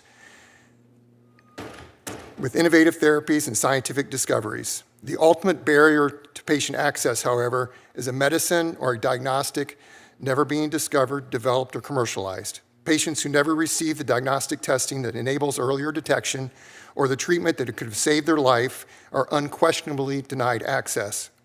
Denying patient access to discoveries never developed and commercialized due to poor IP policy is the real travesty. Lives are impacted and likely lost. That makes it all the more important to act urgently. I noted in my 2019 testimony, patients are waiting. They are still waiting. Dana-Farber does not undertake the development necessary to commercialize its research. For innovation to reach patients broadly, we work with commercial partners who make the substantial investment to secure the necessary regulatory approvals. The uncertainty of strong patent protection puts this investment in these critical partnerships with the private sector at risk. Unfortunately, the crisis now threatens innovative treatment options. The Regenex Bio versus Sarepta Therapeutics case was heard yesterday by the Federal Circuit. The claims at issue in Sarepta are directed to engineer host cells useful for gene therapy. This isn't the forum to litigate the merits of the case under current law, but this is the forum to step back and ask the policy questions. Should there be any doubt that the subject matter, an engineered cell combining known portions of nucleic acid useful to deliver a gene to patients to provide hope for a cure, is not patent eligible? Without a question, it should be. These gene-based treatment modalities are also not the only treatments at risk. Claims to man-made peptides called degrons have been rejected. Claims directed to antisense oligonucleotides have been rejected. Claims directed to RNA-based therapies have been rejected. While the legal landscape for treatment-related patents is not yet as dire as the medical diagnostics, defending against patent eligibility challenges creates a strong headwind against innovation and remains only one adverse court decision away from being catastrophic for patients. But what about patient access? I'm certain that patents and PARA in particular are not a barrier to patient access. The current standard of care and testing of genes linked to hereditary cancers will not change or be impacted by PARA. Plainly stated, you cannot patent what is already known and standard of care. As I noted, opponents of PARA argue that the current law prevents patents of unprecedented scope and ensures that the fundamental building blocks cannot be monopolized. Respectfully, the argument is misplaced. A patent holder can no more control all preclinical and clinical research on a human gene after this bill passes than they could today. In my opinion, PARA's opponents are really against is the loss of an opportunity for a quick kill in litigation. The cost required to litigate a patent is a real issue, but furthering the eligibility crisis because it may be faster to kill certain patents that lack merit is throwing the baby out with the bathwater. It is obviously not good IP policy to undermine life-changing innovation so that so-called low-quality patents are more easily invalidated. The legislative history of the Patent Act makes clear that Congress intended to broadly cast patent eligibility. This was for good reason. Today's inventions were unimaginable. A more restrictive eligibility criteria risks the very problem that we confront today through judicial fiat. Entire promising fields of research are threatened by misguided eligibility standards. Congress was correct that eligibility should be broadly cast. Remarkably, the Federal Circuit judges in Athena Diagnostics noted that the Supreme Court ignored or disregarded Congress's wishes. PARA corrects this disregard by defining eligibility broadly and letting the substantive sections of the patent statute 102, 103, and 112 do the heavy work of sorting meritorious inventions from unpatentable subject matter. In closing, I commend you and your staff for your continued efforts on this legislation, and I welcome the opportunity to assist any way I can. Thank you. Ms. Peshin. Chairman Tillis, Ranking Member Schiff, and members of the subcommittee, thank you for the opportunity to testify today. My name is Sue Peshin, and I serve as President and CEO of the Alliance for Aging Research. The mission of the Alliance is simple. We are dedicated to changing the narrative to achieve healthy aging and fair access to care. Personally, I am a family caregiver to my mom, who is 84 and lives with kidney disease, severe arthritis, and dementia. Today's hearing is not an abstract policy debate for older adult patients and family caregivers like me. This is about lives, choices, and hope.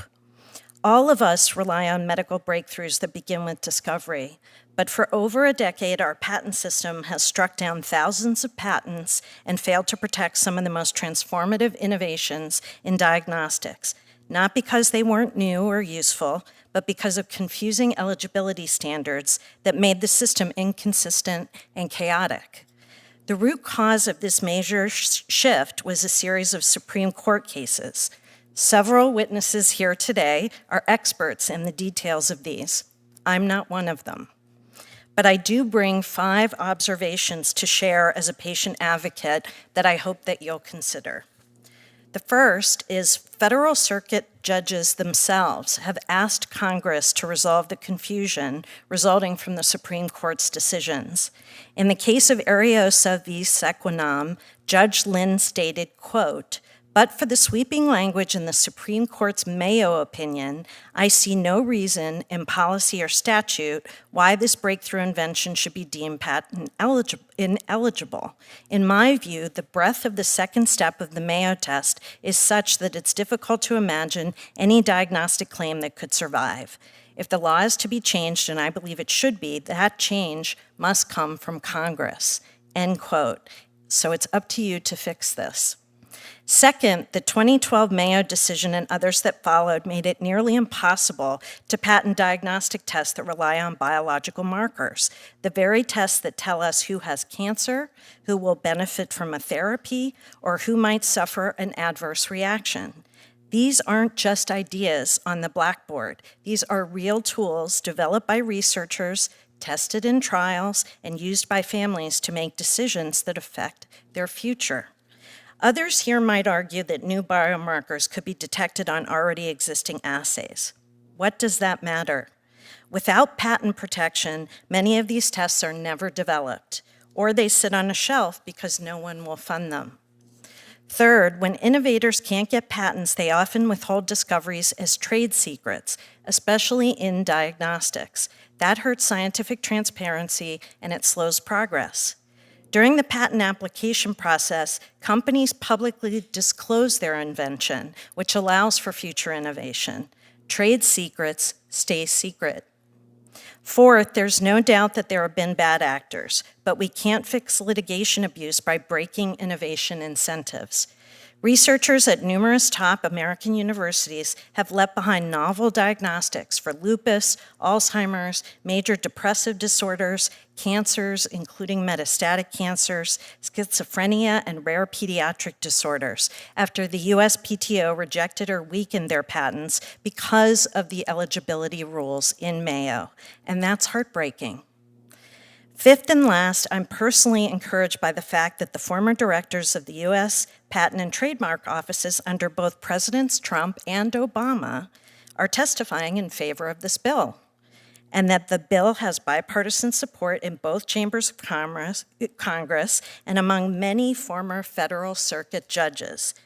There's shared agreement that something is wrong and shared commitment to fix it. That doesn't happen often these days. And patients don't have time to wait. The Alliance for Aging Research is honored to strongly support the Patient Eligibility Restoration Act of 2025, or PARA. PARA would restore the balance. It doesn't let companies patent nature. It allows them to patent inventions that apply human insight to nature, to turn discoveries into action, into treatments, and into better outcomes for patients. When patent law works, patients benefit. We get earlier diagnoses, more effective treatments, and more personalized care. When it doesn't, we lose time, we lose tools, and we lose lives. Thank you, and I look forward to your questions. Thank you. Mr. Salzberg. Thank you. Chairman Tillis, Ranking Member Schiff, and members of the subcommittee, on behalf of Novartis, a leading innovative medicines company and a pioneer in cell and gene therapies and other advanced technologies, thank you very much for the opportunity to testify today in support of PARA, a bill that restores much-needed clarity and strength to the U.S. patent system. In the 6 years since I last testified before this subcommittee on this issue, patent eligibility law in America has gone from bad to worse. While we worried then about the law's lack of clarity and the many useful inventions that had been shut out of the patent system on account of it, our main concern was for the future. The Supreme Court, we feared, had created a judicial snowball, a test so ill-defined it would lead the lower courts to continually expand the scope of what cannot be patented well beyond what the Supreme Court intended in Mayo, Myriad, and Alice, and into the core fields that were defining the future of medicine. Our predictions, unfortunately, were only too accurate. Just yesterday, the Federal Circuit heard oral argument in a case with potentially dire consequences for biotechnology. The case, the one that Mr. Caltrider just mentioned, REGENXBIO versus Sarepta, concerns patents on genetically engineered host cells that produce the type of viral vectors in gene therapy to deliver genes to patients, missing genes to patients, treating and potentially curing a range of diseases. The engineered cells in the case are created in a laboratory and include recombinant DNA sequences made up of genes spliced together from at least 2 completely different species of organism. Even the accused infringer in the case agreed that cells like this do not occur in nature, and yet the district court found them to be patent ineligible products of nature because they are built from components of nature. The decision is as legally wrong as it is illogical. The compositions of matter have been statutorily patent eligible since 1793. In 1980, in a landmark decision called Chakrabarty, the Supreme Court held that organisms produced by genetic engineering in precisely this way are non-natural compositions of matter that plainly qualify as patentable subject matter. It later reaffirmed this precedent in Myriad when it distinguished the isolated human genes it found ineligible there from applications and modifications of genes which it held to be eligible. And yet the district court in REGENXBIO still decided what it did. The implications should worry everyone. Chakrabarty's confirmation half a century ago that genetically engineered organisms are patent eligible is widely credited with having spawned the US biotech industry, giving rise to everything from gene sequencing tools to monoclonal antibodies to today's gene therapies. If REGENXBIO stands, it threatens not only the future of those fields, but countless inventions in almost every field because, as the Supreme Court has reminded us many times, all inventions at some level embody, use, rest upon, or apply laws or elements of nature. Even if the Federal Circuit reverses the decision, it cannot reverse the increased uncertainty the case has unleashed.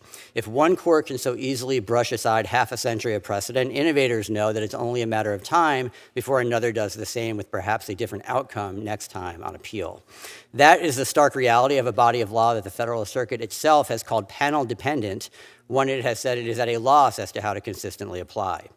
It is also what has already happened with patents on biotechnological methods. Mayo's bar on certain diagnostic methods now bars patents on basically all diagnostics. Even method of treatment inventions, which the Supreme Court in Mayo said are eligible, have since been questioned. And to make things worse, eligibility today often comes down not to what invention a patent covers, but to what words are used. Methods of detecting, optimizing, and determining are out, but methods of preparing, operating, or regulating for basically the same purpose just might be eligible. Patent eligibility law should not be this complicated. It's simply a matter of deciding what types of innovations the U.S. wants to promote and what types it does not. The Constitution entrusts those decisions exclusively to Congress, and with the Supreme Court having now denied at least 64 cert petitions seeking further clarity since Mayo, it's clear things will not improve unless Congress acts. Innovators in gene-based medicine badly need that intervention. As a pioneer in the field, we're counting on the U.S. and its patent system to support our efforts to develop the next wave of these technologies here. Earlier this year, in fact, we announced plans to invest an additional $23 billion to expand and enhance our longstanding U.S. R&D and manufacturing infrastructure. With commitments of this scope, we need to know that the patents that enable us to start our work at the frontiers of medicine will still be eligible if and when we succeed in converting the bold leads they encompass into tomorrow's cures. PARA provides that reassurance. By defining what is eligible and what's not, PARA reins in the snowball that eligibility law has become and restores the predictability that cases like Regenx's Bio take away. While the bill still sets America's patent laws behind China's, Europe's, and Japan's, all of which allow patents even on isolated human genes without any of the ill effects that critics claim would happen here, by codifying Myriad, PARA at least makes clear to American innovators that if they modify or apply genes, the foundations of biotechnology, their efforts will not go unrewarded. Thanks again for the opportunity to testify. I look forward to your questions. Thank you, Mr. Salzberg. I'm going to turn to Senator Hirono. She was a bit surprised that I asked her if she wanted to go first, but the reason I want to give her every opportunity to go first is she is one of the most consistent attendees in these hearings in the years that I've been here, and I want it to be a positive experience for her. So, Senator Hirono. You know, as a psychology major, I know what positive reinforcement it involves. It's like a Pavlov's dog. You know, you say, here, you get to go first, and the behavior continues. So it's very smart of you. And then I thank my colleague for letting me go first. But I do thank you, Mr. Chairman, and our ranking member Schiff for this hearing, which might teach us a thing or two. So this is like a normal hearing. It's nice. And of course, I want to thank you and Senator Coons for being a leader on making the kinds of appropriate changes to eligibility reform. I do acknowledge that the Supreme Court's decision in Mayo and Alice that took place over 10 years ago created a lot of confusion and upended precedent, and as I said, introduced a great uncertainty into our patent system. And the appealing to the Supreme Court to remedy this situation have fallen on deaf ears to the court that actually engaged in writing legislation when they did their decisions that created this chaos, in my opinion. So here we are with a bill that would create some level of certainty into a system that I think is really important, especially in the medical research area. And I do acknowledge how important innovations in diagnostics are critical to millions of people in our country. And so this is a bill that has gone through some iterations. I think the biggest change in this year's bill, I think, is that we make it clear that you can't patent an individual gene. And that is to respond to some of the concerns that were raised in earlier versions of this bill. But, you know, I'm certainly open to other discussions and changes about potential research relating to genes. So as we go forward, I think not only is it important that we provide this level of clarity that the Supreme Court has not seen fit to address in over 10 years, but I think we should be open to any further amendments that will make the system work a lot better, and at the same time create an environment where we really will continue, our country will continue to be a leader in medical research. Basically, this regimes, I call it a regime, their cuts to NIH funding I really raises concerns about our continuing leadership in medical research, and certainly these kinds of confusion in our patent system do not help, and that's why we can do something about it with this legislation.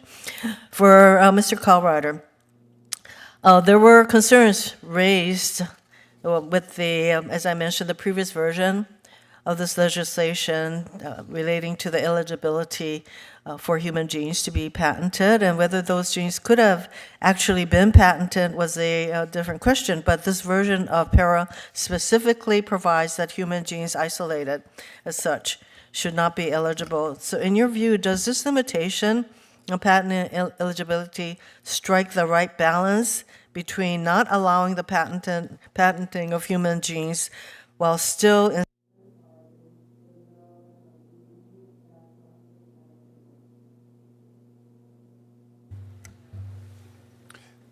Thank you for the question. The short answer is yes, it does. The patentability of genes is an interesting question because I think it actually is, you can deal with it as an eligibility issue, which the bill does and says they're not eligible. They're also not patentable at this point in the sense the genome's been sequenced and the prospect of getting a patent on a gene at this point really is resolved, whether it's in eligibility or whether it's in 102, it's not available any longer. So it is an issue that is, in my view, resolved and it strikes the right balance.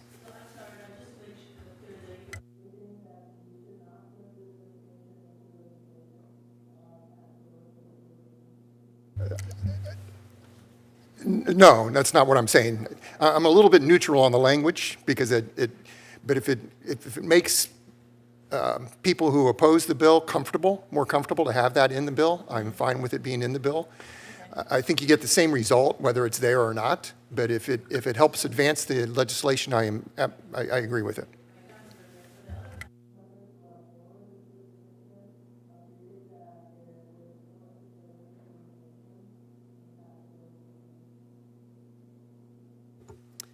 We are fine with the limitation.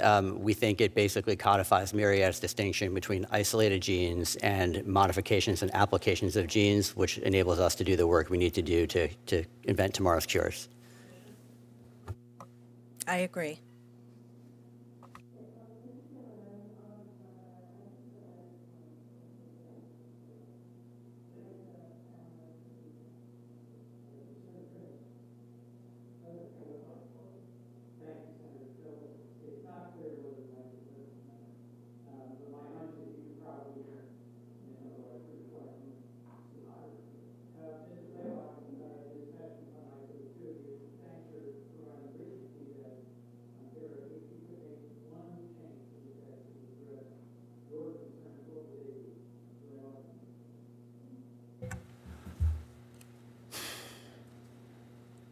Regrettably, I would delete the entire draft because I genuinely believe that the current law is superior to.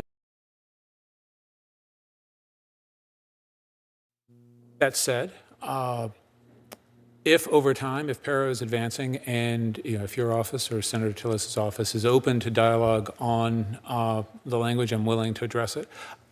This is not what I would call my improvement, but since Senator Hirona was just asking about genes, let me speak to this one point. The exclusion here is only for human genes, and while it's true the human genome is, has been sequenced, the human health is also related to the genomes of all the myriad pathogens that we encounter. All of those, including for SARS coronavirus 2, its genes would also have been patentable.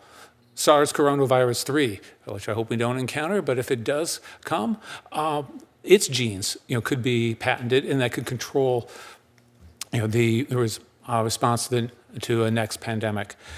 Similarly, as much as it says an unmodified human gene, as it exists in the human body, is excluded, the next page says, oh, by the way, don't consider it unmodified, which means the exclusion has no effect if that human gene is purified, enriched, otherwise altered by human activity, or even if it isn't, even if it's exactly unmodified as it exists in the body, as long as you use it in some useful practice. Well, that's not an exclusion at all. I would defy someone to come up with anything other than claiming that my walking around with the gene functioning in my body is an infringement. I cannot think of a way to write a claim that would be excluded with this Mr. language. Caltrider, if I might just ask you, Mr. Blaylock is essentially saying PARA imposed no limits whatsoever on the patenting of genes. Would you agree with that critique? And how would you explain the difference between his characterization and yours in your support of this bill? Well, let me go to the question on genes of pathogens, because I think it's a good question to ask. In my view, a gene to a pathogen may be strictly eligible, but I don't see how it's patentable.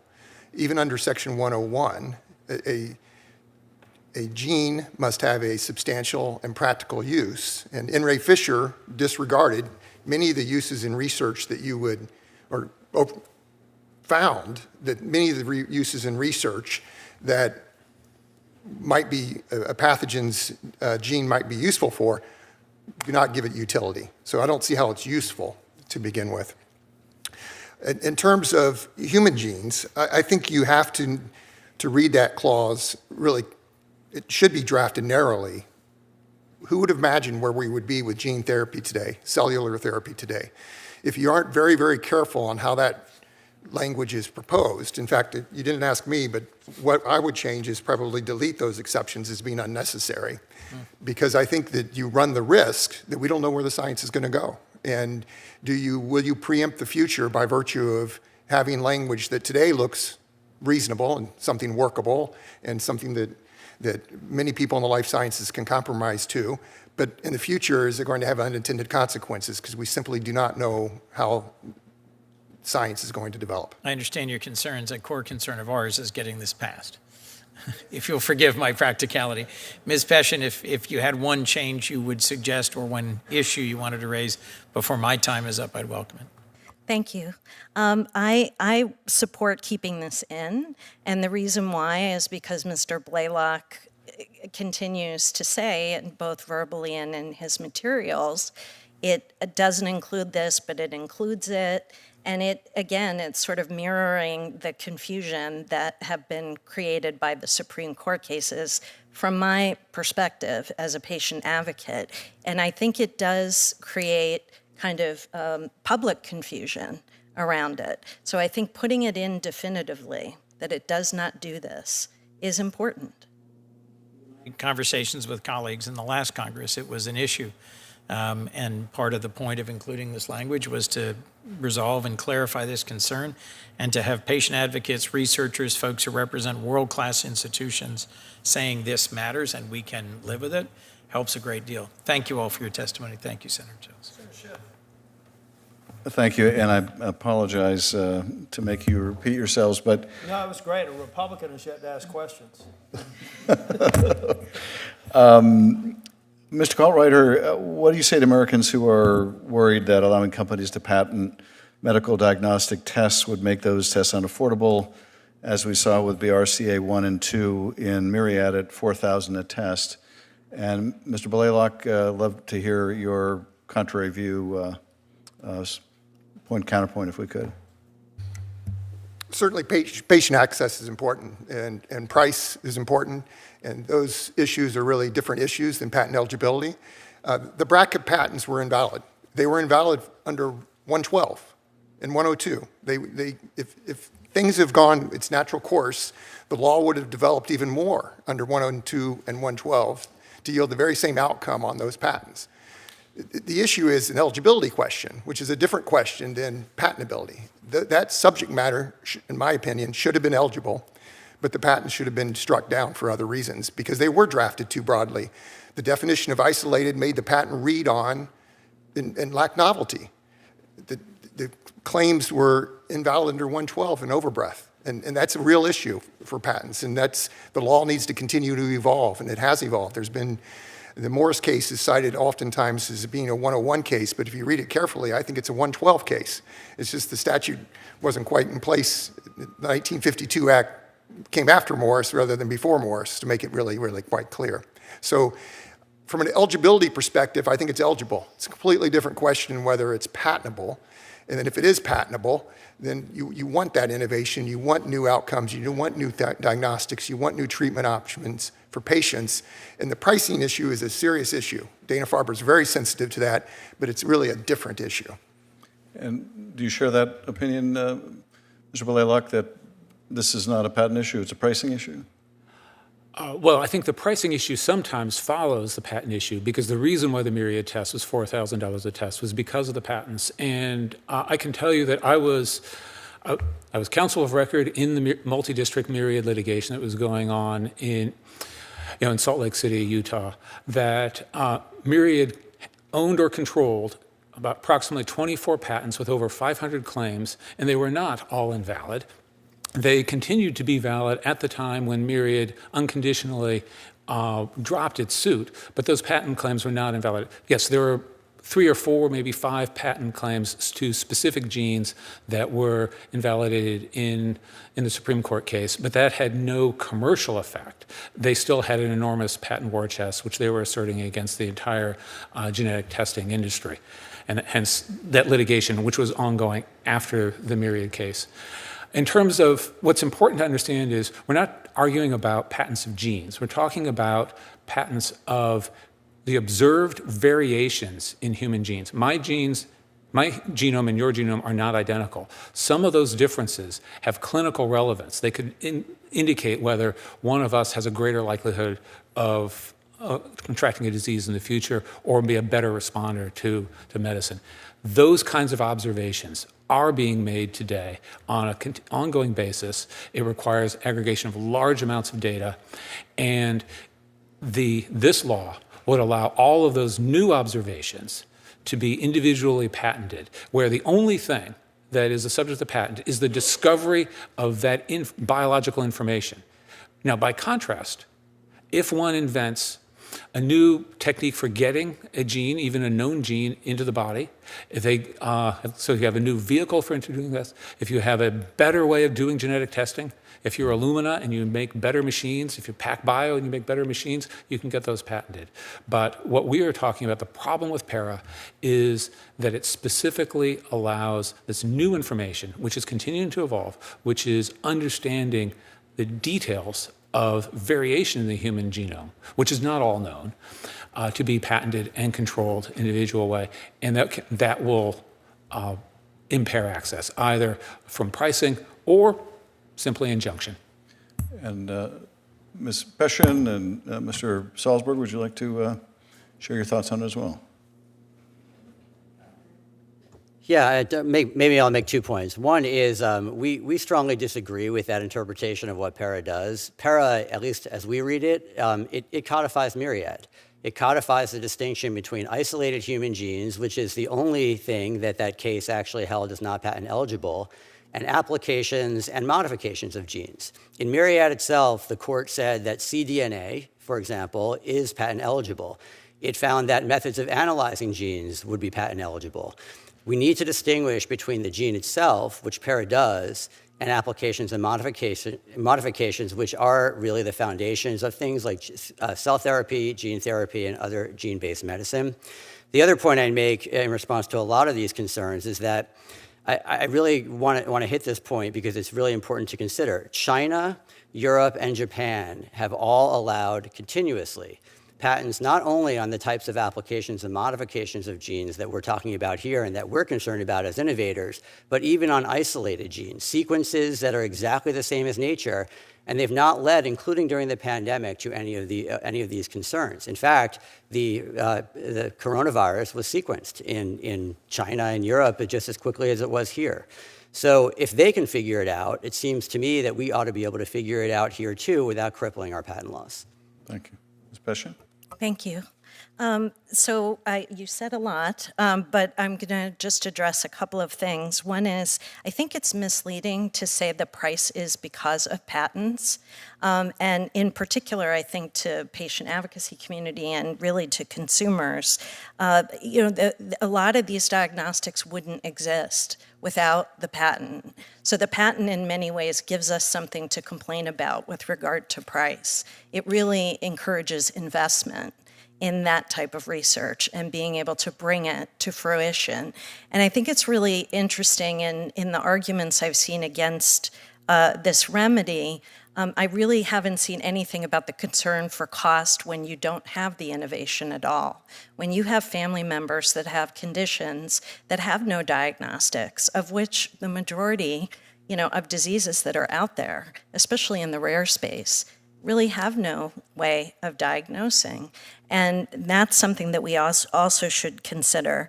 The other thing I wanted to say with regard to the claim that folks are just sort of bringing these things to market, they're doing it by putting their inventions under trade secret, and trade secret doesn't become public. So folks are not able to mirror and mimic.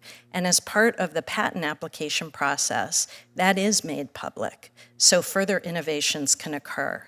And I think all these different facets are important to remember when you think about what's being said. And then the last thing I guess I would say is, if you have a gene, a variant on a gene from a rare disease or something else, and you're able to use an existing assay to identify that, that should be a good thing. There was a study that was done by the SMU professor David Taylor, and he looked at the negative impact on investment making decisions. And in his study, he interviewed 475 venture capital and other private equity investors to study the impact of the Supreme Court cases. And 74% of them considered patent eligibility to be an important factor when their firms decide to invest in companies developing new technology. So if we continue to impede in this way, we are limiting future innovations, and that worries me from the patient advocacy perspective. Thank you very much. Thank you, Chairman. Senator Schiff, I should have clarified by saying I haven't gone yet. When I said no Republican had asked a question, I let Senator Hirono go before me. Figured that out. Yeah. So, we have some other members I know are interested. We're in interesting scheduling times right now. I want to go back and give you some context I've said this before, I'm not a lawyer, I'm a business guy, a management consultant. But I started my career in high tech as a product manager at Wang Laboratories in Boston. And that's where I understood, where I was tasked with making the decision about whether or not this really smart propeller head engineer from MIT had a great idea that we were going to make an investment in, and intellectual property absolutely either expanded or reduced my buy box for innovation or for investing. Absolutely did. Now, Ms. Peshin, you would know this, but I was a caregiver to a grandmother who suffered from early onset Alzheimer's back in the 90s. I've received training on it, and I've given training on caregiving, and from the lens of, this is also to give you all an idea of where I'm thinking beyond just the subject matter expertise that you all bring into the room to the more practical issue.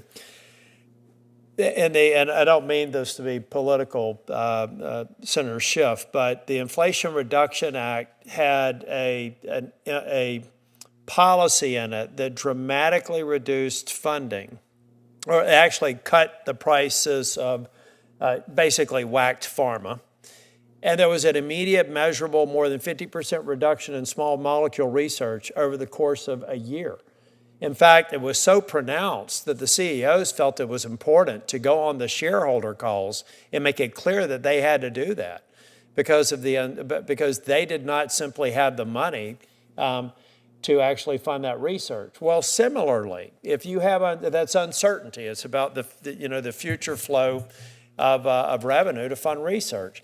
If you have similar uncertainty in this investment that you're about to make, and a future cure.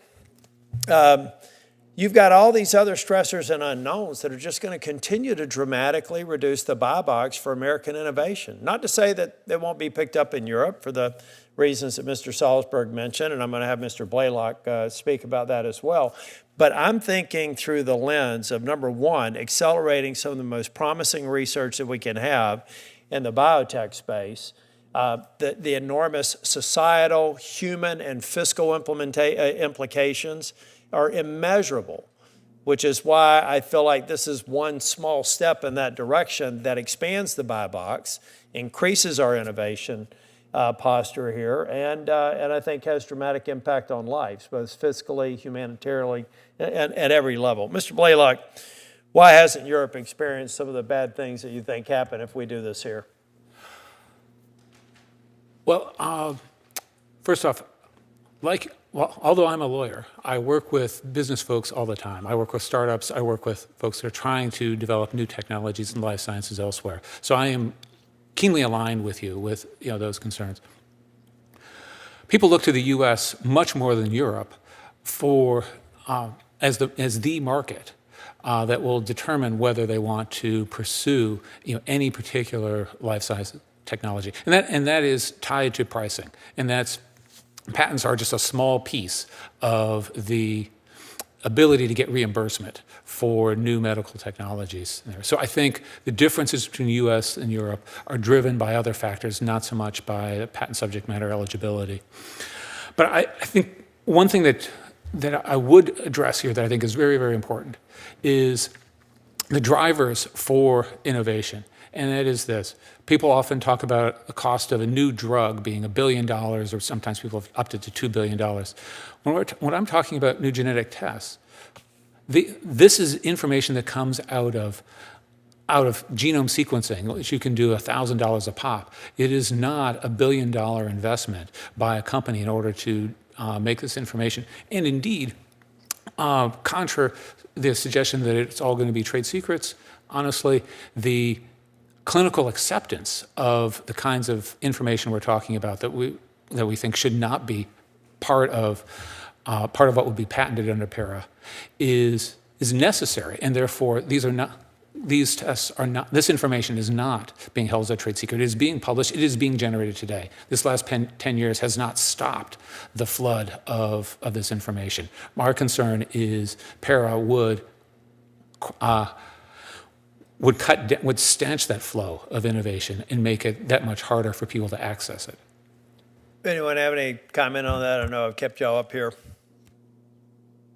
Just briefly, I would say that we're not interested in patenting genes from what we do, but what we are interested in is having clear patent eligibility laws that don't keep changing and expanding into new territory every year and every time we have a case like Regenexx Bio.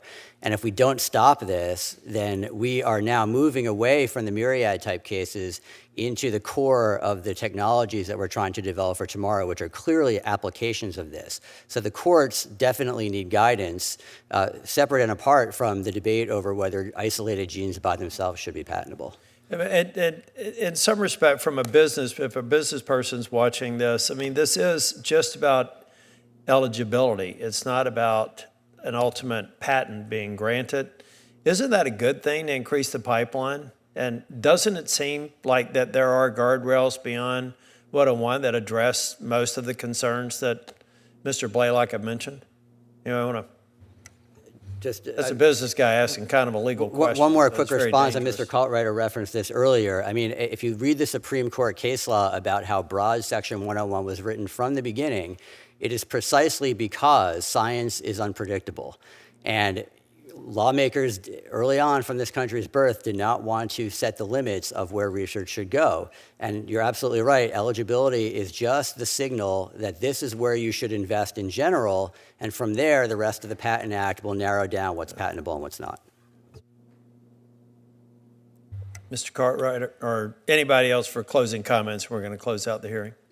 Yeah, just very quickly, because I think that Mr. Blaylock makes a good point in terms of new information continuing to evolve. I mean, with the artificial intelligence and the data management capabilities that we currently have, there is tremendous innovation occurring. But I see it nearly every day, and I had a call with the head of the business development group at Dana-Farber this morning. She can't get any interest in terms of trying to form a new co, trying to license it out. If it's a diagnostic, and that innovation is relevant to a diagnostic, it's a hot potato and no one wants to touch it.